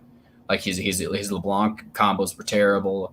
His ability, all around, he just wasn't that useful on the team. Spica was probably the second or first best performing member on this team, debatably, which means that he was not even in the top 2. Broken Blade was playing better than him too. I think if you want to make a team, I think the 2 you have to keep are obviously Broken Blade and Bjergsen. I think that everybody else needs the bot lane in general. Biofrost was terrible the entire year. I think Biofrost was the worst performing member. If you're talking worst performing, it's hard because Doublelift Blade was set up to fail with picks like the Blanc and the point and click champs, but doing this said Bjergsen barely roams as a mid laner. This is the big thing about it. The execution on Bjergsen's part had nothing to do with point and click champions. If you look at if we look at the specific engages in top lane where he actually he went WR instead of WQRE. He went WW and died before he can even get a QRE off. No, he did get a QE off. He just missed the E. And how about the river chase? Remember the river chase where people screenshot it where he threw a LeBlanc Q? He could have threw it straight, but he threw it between 2 people. I'm just this man is over here choking. He executed a lot of things that had nothing to do with the picks. That just seems like an on paper thing that Ellis is talking about. Statistics wise, he actually wasn't. Was he even playing that bad statistics? I don't know. I don't think the stats really reflect how poorly Bjergsen played because I think he was a terrible player this year. I think that this is the worst. Worlds, right? It's at the Worlds, yeah, specifically. I think he played extremely well in NA. But, just a misexecution on a champion that he's played a lot and that he's really found a lot of success on, he wasn't able to perform well on. And I don't think I don't even think that... Also, Don, what? I know people say things like that, but this is for you to actually educate you on certain things, because I used to do that too, where one person would say something and one person would say something and that would be the usual consensus. Try to kind of meet it in the middle. Try to go off of what you saw. So that's what I would go off of, because a lot of people say that Ellis said this and Doinby said this and Azael said this. Not saying you did anything wrong. What I'm saying is that try to see it from your point of view. Because we were just talking about that. One person is going to say something to change the narrative on something, while one player or one other person will say this to make it seem different. That's what I'm trying to say. I want to point out Ellis is one of the smartest people in the entire scene, so it's understandable why you take his word over most people's. But at the same time, he's also one of the most stubborn people, and he gets If you kind of watch the games, you can see Bjergsen no, no, underperforming I though. just want to say he is a very stubborn person, and he likes to claim the more polar opposite of what the popular kind Mhm. of opinion is. That's just how Ellis perform like kind of functions. I think he's intelligent. I think he's really knowledgeable about the game to an extent that I don't think I ever will be. He understands the game more than I could, but at the same time, I think specifically on this specific thing he's wrong on. I've heard a little bit about it. I think statistics wise is what he was bringing up. And then he brought up a few things that kind of make relevant sense if you look at the game in a broad sense. Like he has good stats, plus the team comp specifically makes his champion not good, but like if you actually like when you get into the game and delve into it, it was a lot of misexecutions on his part that actually made it like so poorly done. I think that I genuinely love watching like Bjergsen play. So I mean, it's really hard for me to say because I was talking about how he was the best mid laner all year, was I not? Every time somebody Mhm. said no, I would yell at him. But like it's disappointing. Like this is the worst worlds he's ever had. This is the worst international performance I've ever seen. It's worse than when he lost Unicorns of Love that one time. If you Like can, if he can bounce back from this, I hope he can. You know, but Doublelift is different. You know, if there was a time where you could see Doublelift retiring, it would I be want right to point now. out it is a singular year. Last year at Worlds, Devillift was an incredible player. I don't think Bjergsen doesn't take enough risks. The Zillion There you pick go. specifically, the reason that Zillion works into TSM's comp is because TSM makes a lot of overzealous committals, and Zillion is actually able to make up for that difference. On top of the fact that Zillion's Q double Q is a very big zoning tool. That's why it works out. It's a lot. It makes up for a lot of mistakes that TSM makes, and I it's a really agree good zoning because tool. I don't like the Zillion pick because it people have practice it only works here because the laners are bad. It does not work against people who have a brain. It did not work against Shea, did not work against BDD. I want to It's not point working out against like anybody like that. it didn't actually seem that bad here. I'm like at Worlds this Because year. the Besides the laners were second, just so the laners here were so bad at they made the pick look so no, OP I though. want to point like it didn't feel that bad at Worlds when he played it the first time. It just First time, yeah, I be, agree. Yeah, I agree. I think it became bad because the rest of the team was terrible around it. And then the second time, I agree, that was a terrible choice for him. Yeah, He should have he just got solo killed. You saw his face. He was like, "All right, I suck. I just like can't the do this second right time. now." I think it was unfortunate, but the first time, I don't think it was a bad pick. I think he played it moderately okay. Still, I just think that like if you look at the bot lane when they overcommitted, the ults actually just amounted to nothing. Even with him trying to save them from that, and that kind of just it hampered his mood. He's like the Q is a big zoning tool, and that's the big reason as to why he's able to zone and he's able to kind of negate a lot of bad misplays. But like I think that the way that Chisholm was playing the game, it was really irrelevant. Like, I don't want to say Zillion is a bad pick. I think it's really good in specific comps, and it actually is really it's extremely good if you're good at it. Like, But but it's that's what he's not good at, though. That's his what thing. If he can't what. do it against people like Shea or No, he BDD, didn't play it poorly. It's again, I want to point out that pick didn't work, not work because of him. I don't think he was the fault of this. I think it was the comp around him and the players around him that made this not function well. It's one of the few times. I think Bjergsen as a whole played terribly the entire Worlds, but that specific pick is not the problem there. I think it was a lot of decision making was a big reason on that game why he wasn't able to. Again, another reason, another thing is like the positioning on Double's part as to why they weren't able to win. He overcommitted on a lot of things. It was just picked off. Like all around, I think that Doublelift. I want to give him another chance. This is the one Worlds. I'm the one year that I've seen him play poorly, so I would still keep him on the team at the very least and maybe try out an academy later. Uh, Trying out academy doesn't seem like a bad idea. I mean, I I don't think think a player like Doublelift will settle for that. he doesn't have a choice. I mean, if he doesn't, then just get rid of him. I mean, I think that he at this point in time, his performance validates getting rid of him and trying out an academy laner. But like, if he wants to be able to keep his spot, he needs to either step it up or do something else. Because I mean, I think there has to be at least one rotation piece, like one roster move, because there is not a shot caller, and they need to rotate a shot caller into this team, or they're never going to win. I don't just understand why they didn't ever try out Treats and give him a fair shot. You know? Again, it all we all know what the reason was. Yeah. TSM. But that's my thing is that's why I'm trying to bring back to your point is he's not going to accept being on Academy. That's the thing. I mean, whether or not they actually It's whether or not they give him that much control, because he should obviously not have that much control of whether or not he's on Academy. He's just not performed well enough to have that right. Hmm. Well, that's pretty much it for TSM. Their season's over. I personally think that, I mean, everybody knows me because like I literally have streams and videos. I didn't think they were that good in general, but I think they were going to underperform to this massive extent. That's No like one crazy. expected an 06 TSM. This is the most They disappointing could have thing at ever. least, you know, if I'm being generous, they could have went 2-4. I think they could have won 2 games. They could have beaten Fnatic. They could have beaten Gen G. That game against Gen G, that could have been one of their wins, and then they could have got a win against Fnatic or LGD maybe. They should have went 2-4. They're not 0-6 bad. That's just crazy. I'm just going to point out that I don't see a reason to go to EU when you get paid more than NA. Like competition means a lot to some people, but obviously the money and the being the brand, the face value brand, the brand kind of picture. What do you want? You want money and face recognition, or you want to do well at Worlds? Because he wants to do well at Worlds. I'm just saying. He's the figurehead of TSM right now, one of the most popular organizations in the league. I agree with that. I mean, honestly, in his shoes, I don't blame him at all. It's the mature way to look at this. Looking at it's you're either taking a chance and risking your entire kind of like financial future on whether or not you can make Worlds and make it worthwhile, or you take the guaranteed amount of money and stay on TSM. Like maybe it would make sense for a lot of people to go switch over to EU, but I don't blame him for what he's doing. What he's doing specifically is a good idea to do. Again, I think I would probably take the same chance obviously I'll never get that chance specifically, but I think that I would probably do the same thing in his shoes. It's a lot of money on the table that he'd be giving up if he swapped over to TSM and let somebody else take that mantle of TSM from him. Mm-hmm. This is if he sets him up as this person, he keeps performing well on NA, he's going to be popular for years. All right, so that's pretty much it with Group C. Yeah, now to move on to Group D. This group was pretty much just as predictable as Group B. It was a lot more interesting than Group B.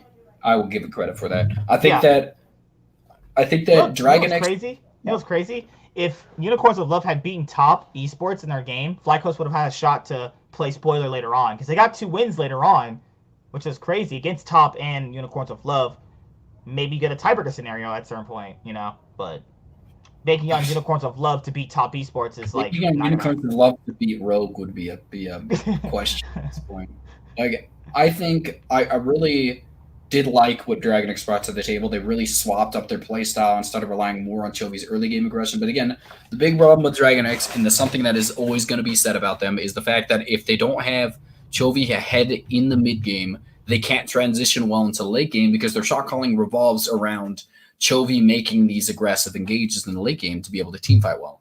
And that's the reason as to why Dragon X will never be able to play on the international stage completely. Because even though their playstyle was actually, I really did enjoy the swap in early game aggression that they tried to make this year. But, again, Death played pretty well too. I think this was a better performance out of his part. But again, it's hard for me to say, is it enough? Again, Chovy is the hit or miss. He's a good person to put in that mantle if he needs to get ahead, because, there's not many mid laners who could say they could beat him. Even Knight would have a hard time against him. That's he's the top 3 mid laner at Worlds. I think Piosik was the best performing jungler in the group. I think he absolutely just wrecked house.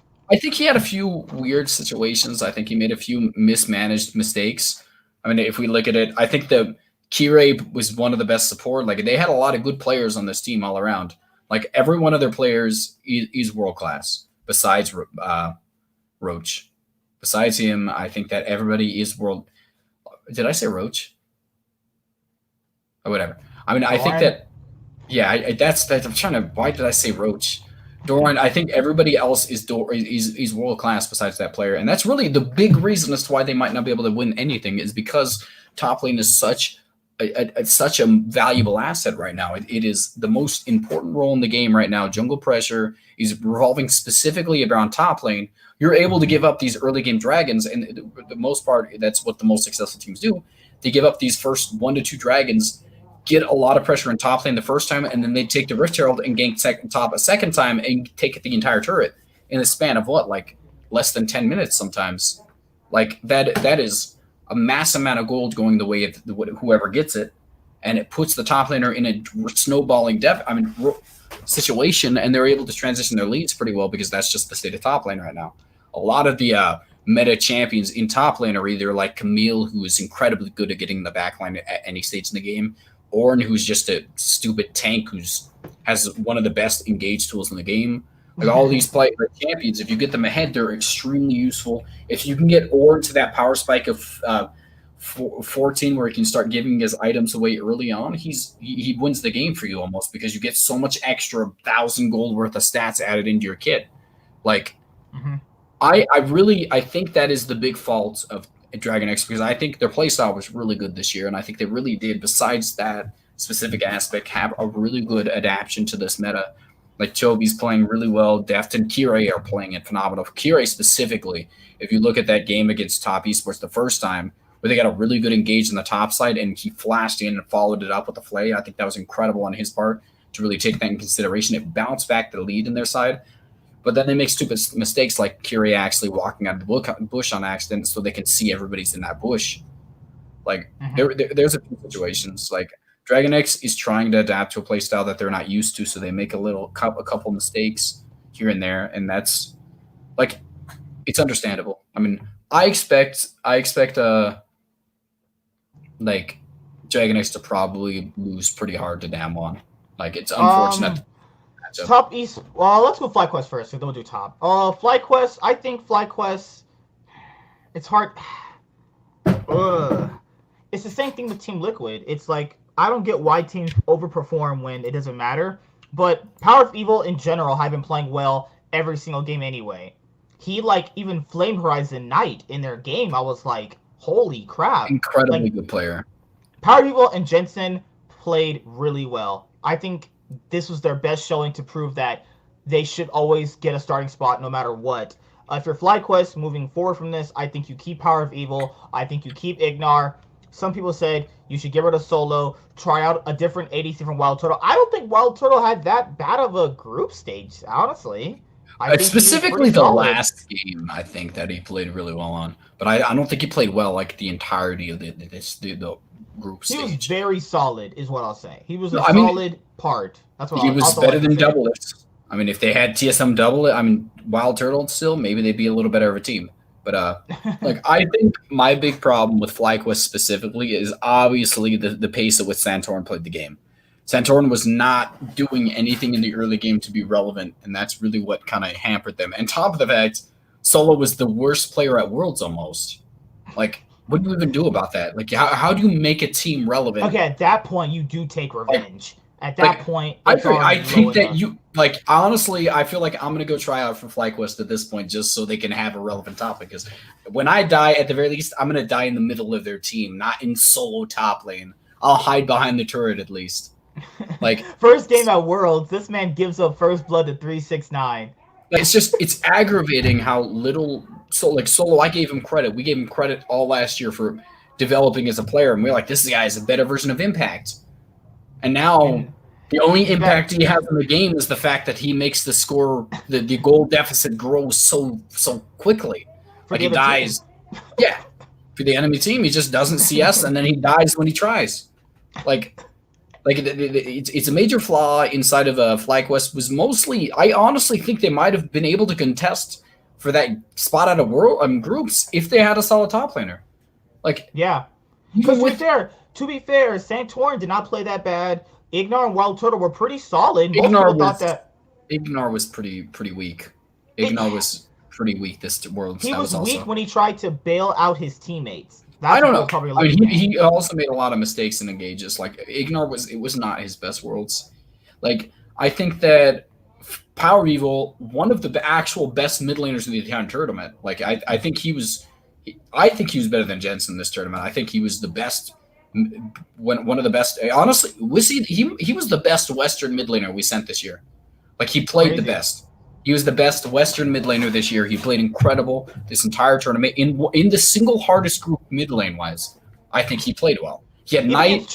He held his own against Trophy too. Knight and Trophy. Like, that's two Parvio, and just incredible. I want to give him I want to give him more credit than I expected. I That think Vayne game he had, oh my god, that was insane. I want to point out this. Jensen and Power played incredible this Worlds, and they were both losing to Bjergsen, and this is how Bjergsen performed. Like, I think the gap between them is not very much, but no, and even then, if Bjergsen's like a 9, yeah, I just think 8, then they're just even. I think they're all just they're all even, but they do good things in their own way for their specific teams. I think the big like it's just incredible to me. Like the gap between them was so close. And then we see Bjergsen literally losing to caster minions in a 1v1. Like it's just like not the same quality of player anymore. Jensen and Power are world class, not Bjergsen. Bjergsen's middle class. Man, I get to say that now. I get to say that now based on the performance I just saw. Jensen that's fair. They're both substantially better than them. That's crazy though. Now we're calling PoE and Jensen world class. They literally just perform really well.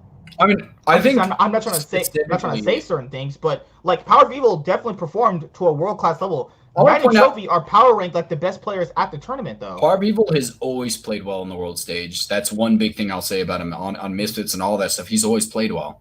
Yeah, on the international stages, we saw he was one of the main reasons as to why they were able to beat like TSM a few years ago. He's always played well internationally. It seems like it doesn't affect him at all.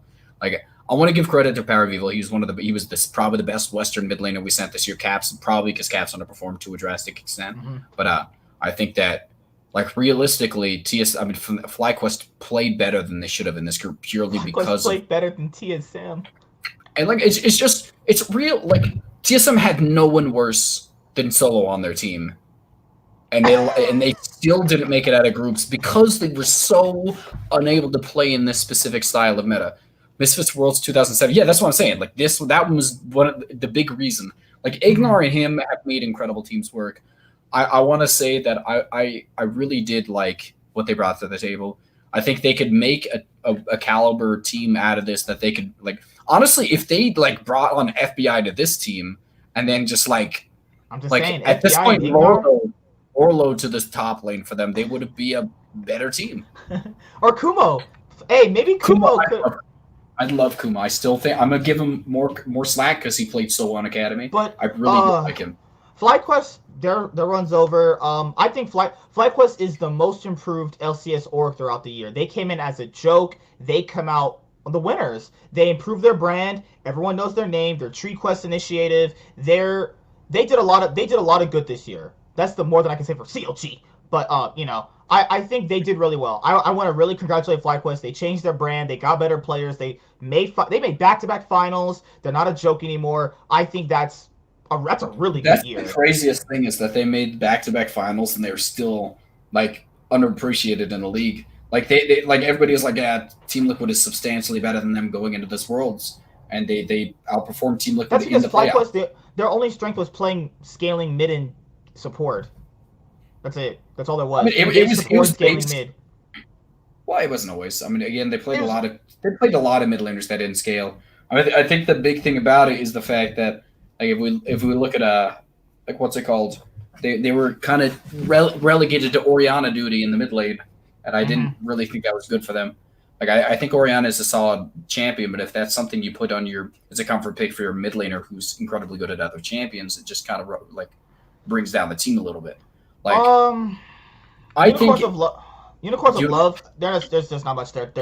Their solo lane laners suck. I think Gadget's their only good player, and you can't carry through ADC like that anymore. So I want to point out, like I think their big playstyle problem. If you look at play-ins, they had a lot of problems in the abilities to translate leads into later stage, they went from leads in the early game into forced team fights, and that's the reason they lost into PSG. Is because they had a lot of uncoordinated team fights after getting a massive amount of leads, and they could never actually sustainably end the game. Like against bad teams in their region, when you group up with a lead, they will try and force the engage on you. But against better teams who are behind, they will actually try and play more reactionary and trying to and they obviously will find better flanks to get off. Like I think Unicorns of Love was really good at playing the early game. I think that was a good thing. Like maybe not in the group stage specifically, but I think that was their biggest strength, and I think they could have translated that in the early game inside of the group stages, but they just didn't. Like but they just didn't have the players to pull it off. They tried to force team fights. When you try and force team fights because you have a lead, but you have worse players the other way around, like the enemy team, it swaps the execution from a 1-3-1, which is required for them to be able to stop your solo laners, into a ability for them to be able to outperform you execution wise and be able to like make it to where you actually lose the team fights. And they left that door open for enemy teams to be able to get back in by trying to say that they were able to execute this way, but they just realistically had no way to do it. They should have went for objectives more when they had leads. They should have contested more for vision. Like, they just did none of those things. And like, that's probably why they were probably the worst team at Worlds this year on the group stage specifically. Like, I think they had a lot of potential, but I mean, not they didn't have any potential. I mean, I'm trying to find good things to say about them. Like, I think they were fun to watch. They were really fun to watch. The game against Top Esports was still exciting. They got a lot of kills in that one, but like all around, I think that I don't really want to see. I'll expect to see a team of their caliber on the world stage again next year. Yeah. Last team we'll touch on is Top Esports. I think Top they're good. I mean, I think this is not. Good. I think they're obviously still the second best team of Worlds. I mean, I think that it's just whether or not you think there's a bigger gap than there was going into Worlds, and I do think there is. I think that Damwon looks significantly better than Top Esports. I think that when they got a lead, it was less likely for the enemy team to be able to pull off engages and stuff. It seemed like Damwon 100% when they played the early game. That is the big problem with them, is that sometimes they actually end up losing the engages in the early game because they try and force fights a lot too often. But Top Esports, again, the most mechanically talented team at Worlds this year, probably. LCK counters LPL. Not last year against Griffin versus IG. I mean, I think they do. I mean, I think genuinely LCK counters everybody this year, like with their good players. I think this is the year LCK wants to bounce back, because this is the interesting part where we're going to get into it after this. I think Top Esports played well. I think the issue with Top I have is that Yu Yanji is he's not bad. He's just really, like, again, I think they exploit their bot lane. Like, you can exploit their bot lane. The issue here is their bot lane leaves openings to get exploited, and I think that if you're a team that wants to beat them, you're gonna have to dive bot consistently. General was one of the best, if not the best, ADC performance at Worlds this year. That's just, yeah. I think the big problem is that Yuanchi actually doesn't understand a lot of lane matchups. It seems like he actually steps up a little more too often than he should. Gets choked out, so CS is a lot harder to get to. Karsa's jungle path is pretty predictable. He goes from top to mid to bot. Then he likes to invade. Like, his jungle pathing is really predictable. So I think that going into the match with Fnatic, Selfmade could probably take advantage of him. They're not kicking Bjergsen. Bjergsen is. I think if they're gonna pick somebody, they're gonna kick support 100%. See, Biofrost is gone from this team. I think the second person, if I had to pick, I would be ADC and then jungle. I think all three of those are good to be kick out. As much as Spica played well at Worlds, I still don't think he has the potential to make a team world class. Bjergsen, unfortunately, needs to, like, he played too well in NA for me to say that he couldn't perform well on the international stage, because look how Power of Evil did, and look how what's his name did, how Jensen did. He was definitely equalized at the very least potential wise to them. I think that he needs to really adapt to the world's meta, though. I think he really just wasn't prepared for it. With TF being banned every single game, he just didn't roam at all, which is kind of weird. He just kind of tried to wait. TF isn't built a roaming champion, though. Yeah, but he roamed a lot more with other champions, too. It just, when he got to Worlds, he just didn't attempt to. All right, so that's it. And now it's time for the fun part, guys. Quarterfinals are set. Let me go to the LOL Esports page. It's time for my pick'ems. This time I'm saving them. Holy crap, they're not tricking me again. Oh, yeah, I have to do my pick'ems too, huh? All right, so let me sign in right now. Let me mute my mic for a second while I take this up. Let me do my password. Okay, I can't have you guys hearing that. How do I, where is the pick'ems? I don't even see them. Where are my pick'ems? I want to do them too. Coming at you live. Real wow. All right, so because someone said, "Oh yeah, I was full of shit when I was trolling." I literally after I got done with trolling my pick'ems last time around, you know what happened? I forgot to actually go back and say them. I just exited out because we were just ending the show. That's why. I had mostly everything correct. I had Fnatic at I don't know where I had Fnatic or TSM, but I know I had LGD at second and Gen G first. I know that for sure. And then I had FlyQuest. I don't really know, honestly. It's okay. It's just pick'ems. All right. If you go to the LOL esports page where it has pick'ems, you'll have it where so you can make your picks. Make your picks, and they'll have the knockout stage. All right. So I'm gonna show you my screen because that gets you to the second point of what's the show is. I'm saving my picks this time. I'm gonna go grab my Red Bull real quick. I'll be right back. Okay. So top esports versus Fnatic, Suning versus JDG, Gen G versus G2, and then you also have Damwon versus Dragon X. So, looking at it right now, there's 1 day left to actually make your pick'em. So, I'm pretty glad I locked these in, actually. So, I would like to know, are you going to pick G2 to win Worlds? See, there you go. G2 will win. G2 is going to be in the finals. Let's go. G2 will be in the finals. My boys will be in the finals. Okay. No! No! I don't want that saved. I don't want that saved. I do not want that saved right now. No! Oh my god. Why is this saved? Why can't I replace people? What is going on here? Oh my god. Oh, that's how you do it. Okay. I'm just making sure. I don't want just that being there. But yeah, give me 1 second. Gen G World Champions. Let's go. Alright. So, the point of this right here is because obviously I'm not going to see any of you until, I'm not going to see any of you guys until next week. And by the time you see each other next week, we'll be on semifinals. Sorry about that troll thing. Oh my god, guys. I'll show you how much trolling I did. We were literally having some fun. That's trolling for you. Bro, I was trolling hard. Oh, I forgot. I had Fnatic at third.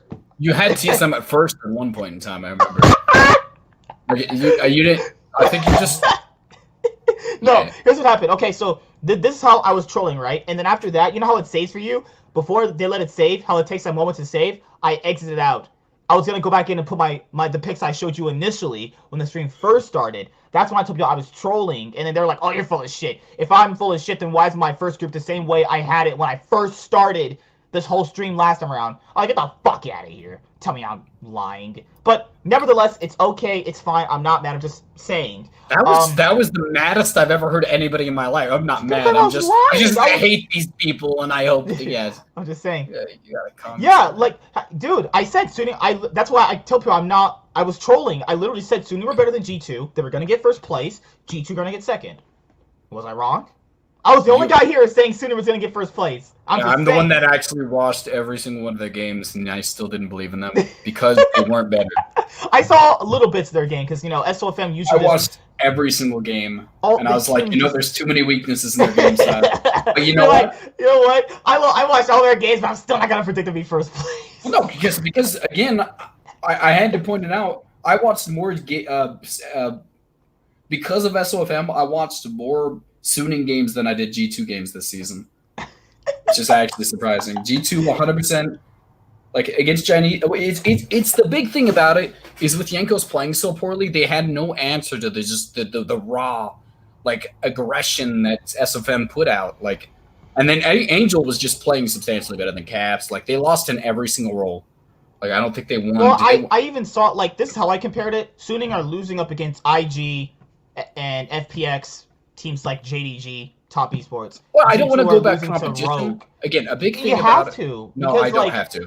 I think the big is playing up against mid laners like Special from XL. What if I'm Angel is playing up against? What if I'm in the LCK and I start losing to like Chovy? Does that make me better than Bjergsen because all he plays against is like? I thought you already thought that. Monte.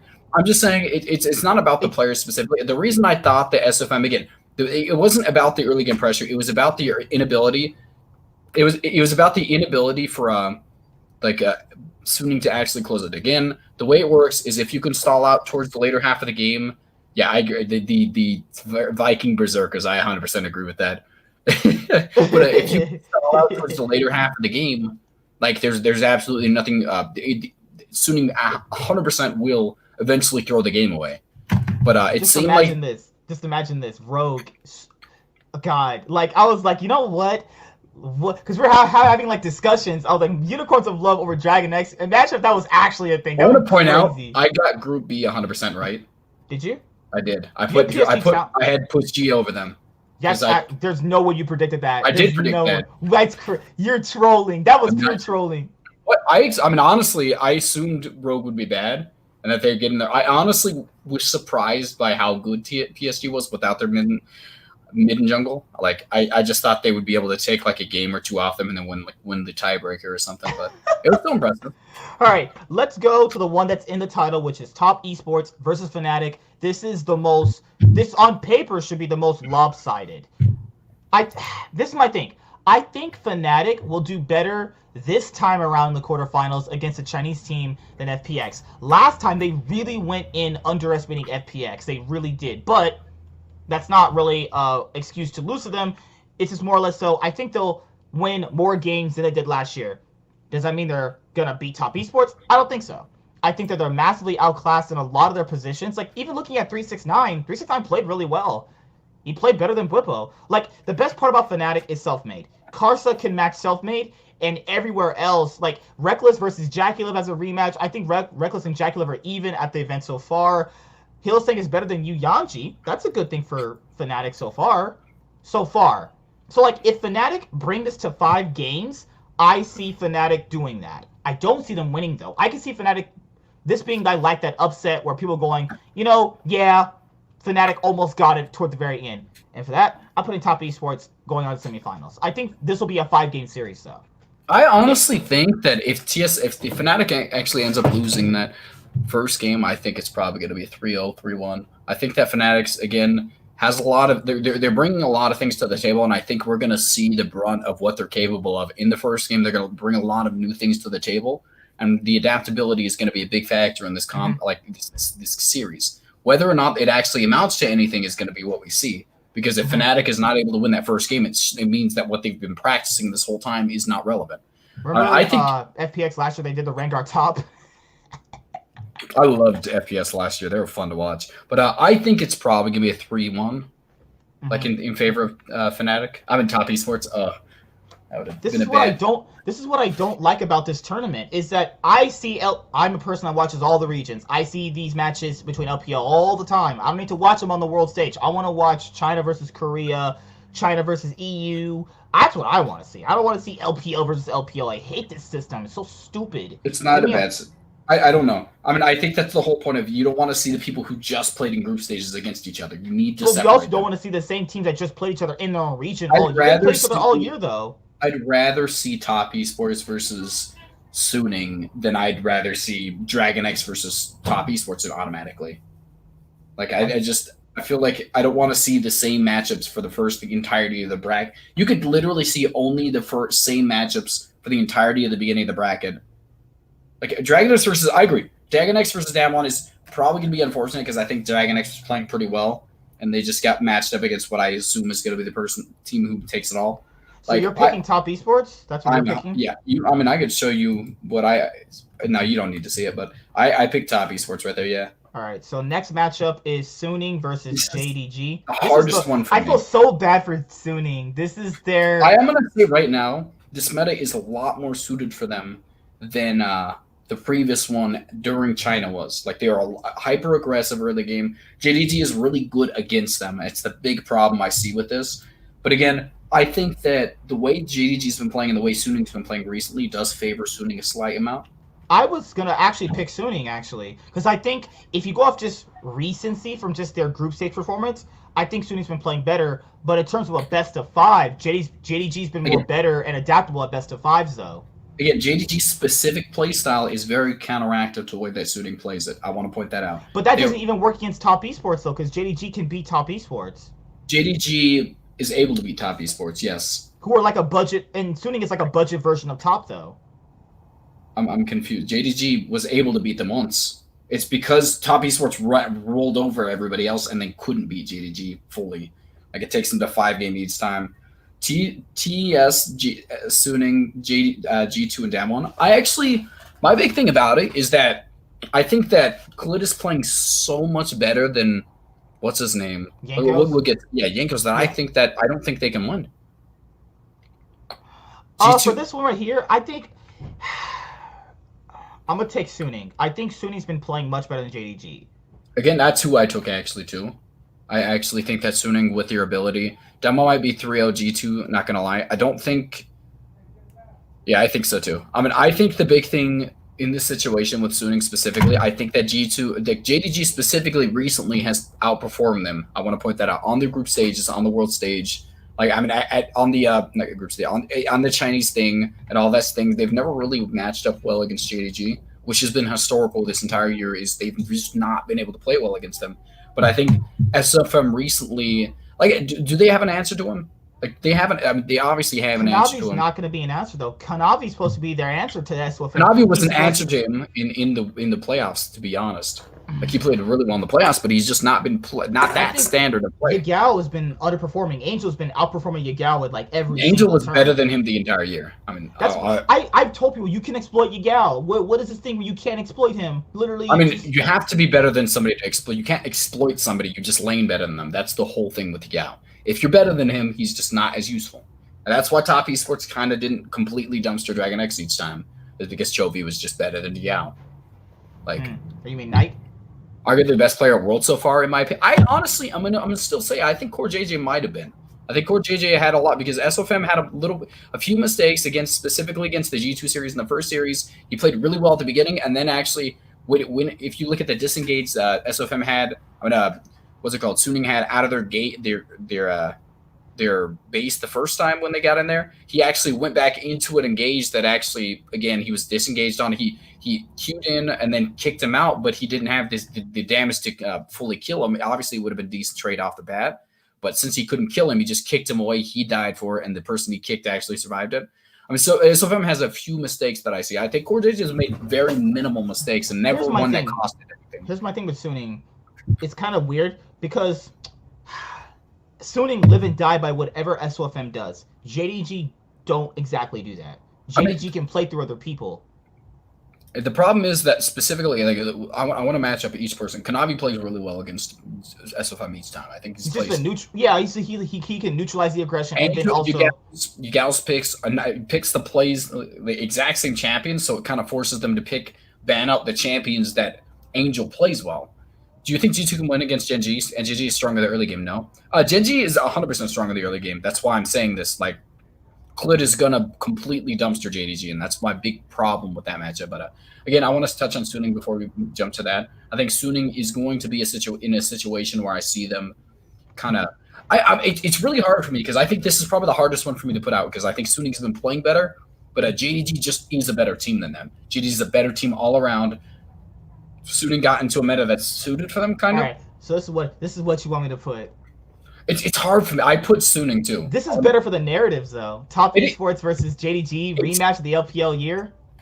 I agree with that. Suning again played well recently, but again, they played against like arguably a weaker group and had a similar like win rate. All right, so top versus JDG. I'm leaning more towards JDG. I don't know. I don't want to draw. You just do the first rounds first. Do the first rounds first. Yeah. And then swap over. Okay. All right. So let's go Gen G versus G2. I think I haven't selected anything. This is actually just a misclick. I think so JDG beat Suning. It's a really big mix up. Like, I think it can go either way. I think JDG is probably like I put Suning, but I know I'm gonna get burned on that because obviously it's been This man will. I told this person all you do to beat SOFM is you invade him and put him behind. He said, "No, you can't do that. Why? Because you can't." When did this happen? This happened literally yesterday. What are you talking about? Yesterday? Did no one played yesterday? No. I told him in the car. Oh no! I'm talking about when did SOFM get put behind ever? I'm saying there's a way you could do it. What team has done it? Team Liquid did it. He was still ahead in gold. That's sad. That's so sad. And that is terrible. All right, I was going to wreck my brain. All right, so you have... Okay, so the consensus with this match is people actually think G2 could beat Gen G. They can, 100%. I think... If I wanted to make a wild card random prediction, I think G2 could beat Gen G. Remember, G2 have not really ever lost best of fives. I want to put that out there. They don't really lose best of fives. They only lost to FPX, and they only ever lost to, like internationally, this team has only ever lost one best of 5. That was in the World Finals. I'm just saying, though, they play much better in best of 5s than best of 1s. I just want to say all around, let's forget an 8-man, too sad to mention. I like to mention him every once in a while when I just feel bad about myself. Like, I think all around, I think that G2 specifically has a really good designed team to be able to deal with a lot of these players. Like, I think their ability to flex more things in the bot lane is moderately decent, and he's actually, Purse is actually pretty decent on utility champions because he's really good at ability-based things. But at the same time, I want to point out Clid just completely, with the way Jankos is playing, if Jankos can come back online, I think this is in favor of G2. But Here, I got it. I'm not. Yeah. This is what you guys want. All right. Yeah, just put it I right think there. there's no. That's what you guys want, right? No, that's exactly what everybody wants. Yes. Yeah. Imagine this: G2 versus Fnatic World Finals. Watch G2 3-0 them on the finals. Now let's see that Dragon X versus Genji Fnatic finals. Just the two least likely to make it out of each side. I think the big thing about it right now is like G2 all around is. I think G2 will have knockouts buff. I can't take that. I don't want to put anything into consideration. I think that's a likely thing to happen because again, in best of fives they look moderately better, but at the same time, they didn't look invincible this year. Like last year at World, like in EU, when it came to best of fives, they completely turned online and they won against everybody. But this specific year, they've actually not been that dominant. Like they lost both seasons because there was a knockout bracket. They were able to make it back in, but Genji, this time there's no knockout bracket. This time around, if you lose, you're done. We looked at what like kind of hyper aggressive junglers can do to G2. They really did struggle both games. Like they won based off of a TP play into their base while everybody was alive, and when Suning beat them when they had both Elder Dragon and Baron. Here's the X factor. I think that Wonder's better than Rascal, and I think that Mickey X has been playing better than Life. I think that if Mickey X can roam effectively early on and actually apply pressure and help Jankos apply pressure, I think they can win. The issue here is Clid and BDD are such a massively better mid jungle duo than Caps and Jankos, but BDD and Clid do not play together. Their synergy is actually pretty bad. It's not Ruler about is better than Perks though. Ruler is so much better than Perks. It's just this is hard actually. The reason that G2 obviously you can't exert a lot of early game pressures solely as a support besides the roams, and roams are usually effective more so when you do it in tandem with the jungler, which I don't think actually they're going to be able to do with the amount of pressure. Like again, the way they're going to have to play, obviously the most effective way G2 has seen that they're able to get like pressure in the early game through the jungle is the fact that they pick Volley Bear and all that stuff. Nidalee is obviously proven to the fact that they can't play these, which means that they can only ban them. They can't ban and pick away, which really leaves a gap in how many bans they actually get. It really does affect the pick and ban phase. So they're going to have to ban early hyper-aggressive junglers like Nidalee and all that stuff, but they can't pick them themselves, so it has to be in first rotation, in my opinion. Like, they just don't have an answer to that. Or they can try and invade like Team Liquid did. Like, they don't have to ban these things, but it really does, again, give the leeway, more flexibility in Gen G's favor because, again, like champions that aren't going to get banned out and aren't going to get picked, they can pick them in the first or second rotation without being worried about it. Like Gen G, again, specifically because Clid is so much better than Jankos right now, I see a 3-0 right here. Like for Gen G? For Gen G, because I want to say G2 turning it online is good, but they played, in my opinion, Suning, who has a weaker form of what Gen G is doing right now, and struggled against them a lot. But again, Gen G has a better mid laner. Mm-hmm. Gen G has I wouldn't say a better jungler, but a really similar jungler. They have a better ADC than like Suning. Mm-hmm. Like all around, this team genuinely seems like an upgraded version of Suning. But again, less objective focus, more so centralized around ganking. Again, the big problem with Gen G is the fact that they really did look just terrible inside of this group. It's like in a group that was like, in my opinion, one of the easiest ones in the entire world, they struggled a lot against every single one of the teams. Like they really did not put together their whole composition mod like that well. I think they really did struggle against a lot of these teams that I feel like they shouldn't have. Are you picking Gen G for this one? I think I'm gonna have to go with Gen G. Like I feel like again the difference maker here for me is Clid. Clid is not gonna be like inhibited at all because again his best picks can't be played by besides Graves can't be played by Jankos right now. Jankos can't play Nidalee. It's just impossible. He's not good right now. He's not good at exerting early game pressure, and he really does fall behind a lot. So he's going to reserve to like Volibear and stuff. Like, I think that is the big reason why they couldn't get first place in their group, and I think that's going to be the big reason why I see them losing out in this first stage. I think, I don't know. This one's hard actually, because like I could see the upset potential in this matchup. Like Gen G winning game 1, then G2 bouncing back and winning the other 3. I could see a full. This is the match where I could see a full best of 5 right here. That's me. Ugh. I don't know about this one. This one's hard. I think I'll take the risk on this one. It's pick'ems. It doesn't matter if I win or not. Like I'll pick G2, but like Gen G could easily 3-0 them. I mean, again, it's not really a risk. Most people are predicting G2 because, again, they've played historically better in best of 5, so it's not a crazy thing to say G2. And Gen G have inconsistencies too. Gen G have inconsistencies in their own gameplay. They do. I mean, everybody has inconsistencies for the most part.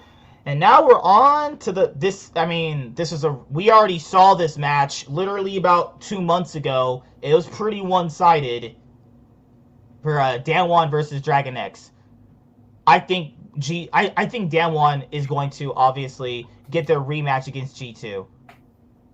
What do you think about this one? I think Damwon is going to get the rematch against Gen G, but I mean, I think the big thing about this, it's not too easy. Again, I think that Damwon is just the best team at Worlds right now, and that's why I don't see them dropping a game against Dragon X, who seems to be honestly just the worst version of JDG. I'm just saying, guys, we have Damwon as the tournament favorite. So, okay, so I'm not going to see you guys until, what, next week, but you have to lock them in today. You only have today to lock them in. So you're basically, like, I have to basically go off a ton of theory that I don't even have until this week. How many points do you have right now? How many points? Okay, go to the where's this group stage? Click on that. I got 36. How much you got? Let me see. I gotta go back. I put you in the dumpster. Oh my gosh. How much you get? Oh my god, I got 10 more points than you. You have 46? I got 45. I'm just counting it as 10. Oh my god, this. Okay, so these are my hypotheticals right here. If I'm being a G2 fan, like I am, I put G2 right here, winning Worlds. But that'd be biased, and I don't do that stuff, so I can't do that. I think Damwon have been playing better than G2. They're so strong. I personally think this is not like last year. I think Damwon do take out G2 this time around. Now, this is just, I have to make these predictions because you have to lock them in today. This is not trolling. I have to basically theorize this literally a week in advance without seeing them play in best of 5s. Thank you, Riot. Why can't you do fucking pick'ems for semifinals and shit? No, like, for, like, you wait for them so we can see, like, who could really, really win, Like, I love G2 too, man, but, like, I just don't see G2 beating Damwon this time around. I see Damwon getting to the finals. Now, in terms of Top versus JDG, I think Top can take them out. I think it's a real big shot. We see Korea versus LPL in the World Championship 2020 finals. And if I have Top Esports versus Damwon, I'm taking Damwon. Damwon will be your 2020 World Championships, reclaiming the glory for the LCK. Because people are going to say, well, like, if you like G2, why aren't you picking them? Like, guys, if you look at the gameplay from the best of ones that we saw, Damwon massively outperformed G2. It's not even close. Like, there's ways you could argue it for Gen G. I can't argue one thing for G2 against Damwon. I got nothing. I actually have nothing. I got shit. I don't want to make the prediction like fully. Like I have to because I'm saying you have to lock them in. No, I agree. I'm just saying I can't really fully say what. Like obviously, I already picked this, and I expect Damwon to win. But I can't fully predict what's going to happen in these best of 5s until I see the first round. I don't know what's going to happen. Yeah, but just right, like they should make these like quarterfinal final picks their own and make semifinal picks their own and final picks their own. I'm just saying though, you have 46 points. That's what you got lucky with the PSG Talon one. I didn't get lucky. He just doesn't like Rogue. He just doesn't like Rogue no matter what. I hated Rogue going into this. Yeah, I told you they were terrible. All right, guys, I'm locked in. This is not trolling this time around. I'm locked in. I think Damwon will win Worlds. I think they're the best team here. I think if they get past Dragon X, I mean, who's gonna stop them? I'm just saying. Ryan picked Top Esports to win. Holy shit! I mean, it's not bad. I have Top Esports in the finals. I think Top will make it to the finals. But against Damwon, I think Damwon is stronger. Now, this is what you guys really want me to pick. There you go. Oh no! Don't save. All right, that's what you guys really want. G2 versus Top Esports to win. It's gonna save every time. I don't know why you freaked out. You just have to move it again and it unsaves. All right, there you go. I'm all locked in. We'll see who makes it to the finals and who makes it to semis. But that's pretty much it for this episode. I think this was actually pretty good. Now, as the fan in me, I definitely want G2 to win the finals. I mean, definitely. But, you know, gotta be realistic here with your predictions. That's pretty much it. Do you have anything else, honestly? I want to point out, like, again, I have a lot of good luck with your picks. I mean, he did terrible the first time. Just, like, obviously, he didn't even troll and he still did bad. That's crazy. But, what? The big problem with right now is with Worlds I see is just so unpredictable because a lot of the players aren't playing up to the standards they had for themselves previously. Like, I'm excited to see what is in store. Like, I'd love to see G2 outperform my expectations because I think they have a lot more potential than they brought to the States completely at the beginning. Like, I think that an EU team or a Western team in general doing a lot better. It would be a little more enjoyable if the EU teams weren't ragging on us so often, but, like, I guess we earned that. But, like, I do want to see an EU team or Western teams really kind of pull it out and, like, do something, like, impressive. I mean, North America's just done nothing internationally. I agree. It's like we do something bad and EU is the first. It's like we're a cripple and they're going and just beating just fighting us anyways. Like, they just put us at the same standards of people and then just kind of break our legs afterwards. Like, it's just banter. I don't know, man. I've heard some mean stuff. It makes no, dude. Don, it's not banter. I'm mean too. Like, I hate when people say, "Oh yeah, G2, blah blah blah." It's like, make the world finals. I mean, the point of a world championship is to make the finals. Oh my God, you got knocked out in the world finals. Oh, her. Where's your team at? Oh yeah, they're going home on a plane. Fuck out of here. What are you talking about? Freaking mouth breathers. You're just the most hyper aggressive man. I don't care. I mean, I honestly really don't care that much. I need food so bad. Ugh. Yeah, you could have got food earlier if you didn't make me wait outside for 30 minutes. Why'd you knock on the door? I'm telling you, I made my mistake of going into your house one time. I'm not doing that again. I'm not walking in anymore. It's surprising you. I don't like what I saw.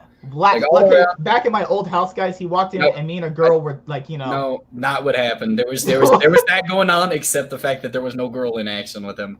Like, I don't think G2 is going to speed run to the airport without a fight. I agree. I think G2 is a very versatile team, and I think they could really make a fight. I really think potential-wise, they have the potential to put up.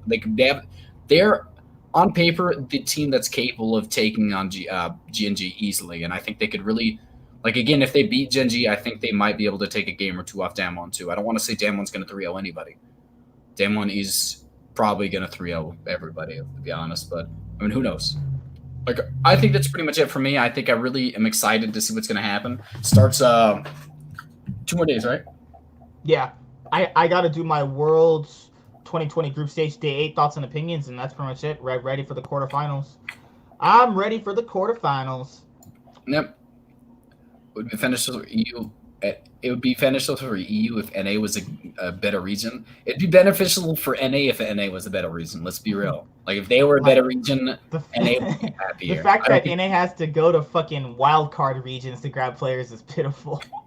The fact that NA has to resort to the wild card of NA solo queue to get players is kind of sad. Like, yeah, I'm pretty happy with it. I'm pretty excited to see, but I mean, there's not. You have anything else you want to say? Nope. That's pretty much it. I think this was a pretty good episode. Yeah. I mean, it's me. I'm the boss here, so that's pretty much how it works. Shut your mouth. This is. Yeah, I'm starving. Oh, I'm food. I think we again we're gonna do a live reaction, right, to the best the first series. I'm probably going to. I mean, I'm probably gonna do it for a little bit. I mean, I definitely can get the first game in for sure, but if you don't want to do all three, the first game for sure. It depends on. Let me see something. World's 2020 pick'em starts blah blah blah blah. Schedule. Let's go. Are you fucking serious? Damn One versus Dragon X. It starts at 3 a.m. That's the least fun one. All right. I also want the time slot. It's 3 a.m. What time do you think that is for us? 3 a.m. Is it Pacific time? No, it's Chinese time. It's probably a decent time for us then. The Chinese Hold on. times. Let me translate this. What does it say next to it? Does it say PST next to it? No, it says 3 a.m. approximately. What time zone does it say Chinese specifically, or did it translate it Nope, for you? doesn't say it all. 3 a.m. China time. Why would they do it at 3 a.m. China time in China? For North America. 3 a.m. I put Chin in. China has multiple time zones, does it not? The worldwide clock. Nope, tells me nothing. It is probably 3 a.m. NA time. I promise. Okay, so they are. CST to A. I don't know what it is. They're not this. CST is Central time. The internet's busted. The internet's broken. I said, what is 3 a.m.? I said 3 a.m. China for North America. Literally, give me a fucking conversion. Holy shit. Okay, so China time. Right now, it's 8 a.m. for them. It's 5 p.m. right now for us. Now, if we're talking about, I don't even know. It is literally 3 a.m. our time. I don't know why you're so determined. It's our time. All right, we're really screwed. Are you staying up for that? That's pretty late, man. And that's the first game is starting then. We have to literally stay up until 6. I gotta go to work at 8 o'clock in the morning. I'll be dead. I'll be actually dead. All right. You good with that? Yeah, that's pretty much it. TSM is the best team on this planet, obviously. There's no team better than them. Bjergsen is actually overrated as hell. Double's overrated as hell. That's how it is, you know, usually. No argument, no one will ever tell me how freaking Jensen is worse than Bjergsen. After what I just saw. Nope. I mean, I think... Yeah, I think... I don't know what rational argument someone could even make to even point it in Bjergsen's You could say that he's better in NA. You could say that he's played better. Oh, yeah, that really matters. NA really matters, though. I mean, it's not like Jensen played well last World, so let's be real. It's not like he's, you know, actually went far at Worlds. Never underestimate that. Yeah, I mean, it was not because of him. I mean, I would say it was. Put Pole Belter on Cloud9. They're not getting to World Semifinals. They had to play the weakest teams. I don't want to hear this. That was a group of death. It's not actually. They all underperformed. Pre-expectation, that was a group of death. Actual performance-wise, it was not. There was that was the weakest group in the entire tournament. No, Fnatic's group was. You had 100 decent G-Rex. That was terrible. Oh, you're right. You're right. I forgot about that group. That was actually horrible. That was the when Ryu didn't take that claw for it. My God, Ryu! Thank God he's not playing anymore. That guy was washed up. He was just mentally done. But yes, TSM are gonna win Worlds. Obviously, they should sub in Lina now for Doublelift. I think she would make a better ADC. I think Reginald would make a better mid laner personally. Reggie live reaction cam. I don't want to see it. I don't even. Reggie literally fell asleep. We went to the LCS. He fell asleep right in front of us and fell during the game. The dude does not enjoy. Okay, I'm pointing out the moment that I said, "Hey, they should replay." I was talking about all these things. Everything that I brought up right next to Reginald when I was trash talking TSM happened that next year. I told him to stop. We're literally in front of him. We're literally in front of him. I said, "Stop! You are embarrassing me in front of potential clients." You didn't say anything. No, you didn't say anything. He just kind of sat on the other side. Everything I said about TSM was fixed the next day. Yeah. We were legitimately like, you see where like I am right here. So imagine like me push back. So technically, would be, like right here. He'd be, like, 2018 TSM, 2019 TSM is my fault. I'm taking credit for it. I told you Mithy wasn't playing that bad. He's like, Mithy's playing so bad because my Diamond solo queue games indicate that I'm better than a pro player. It's like, dude, calm down, please. Well, that was just insulting. Guys, he insults me every single day. He says I'm ugly. I don't get any girls. Just constantly. I have not said one of those things. I did not say you're ugly. I just said he over here talking about how he's sleeping with massive girls like it's a plural thing. Just say girl.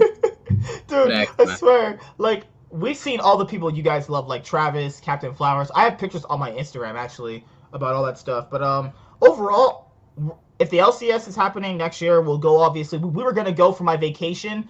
That was right when it shut down. That is just trolling. My life is literally trolled. Yep. Like, I'm hoping they refund it. I didn't even check to see if they refunded my money for the tickets. They said they would, honestly. They said they did it like immediately after because they had to cancel it. But yeah, see you guys later. Like, comment, subscribe, most of all, enjoy. I'm the Nightwing, and Way of Life Esports is signing out. Mr. Stud Guy, he's gonna start his own channel very, very soon. So yeah, when he ever starts it officially, just make sure you go and sub to that. If you guys catch this as the VOD on the replay, just make sure you like the video. It's all I ask for, because that way more people see it, it gets recommended more, and then we have more subs. That's pretty much how it works. YouTube 101 for anybody who doesn't know. See you guys later. Goodbye. Peace.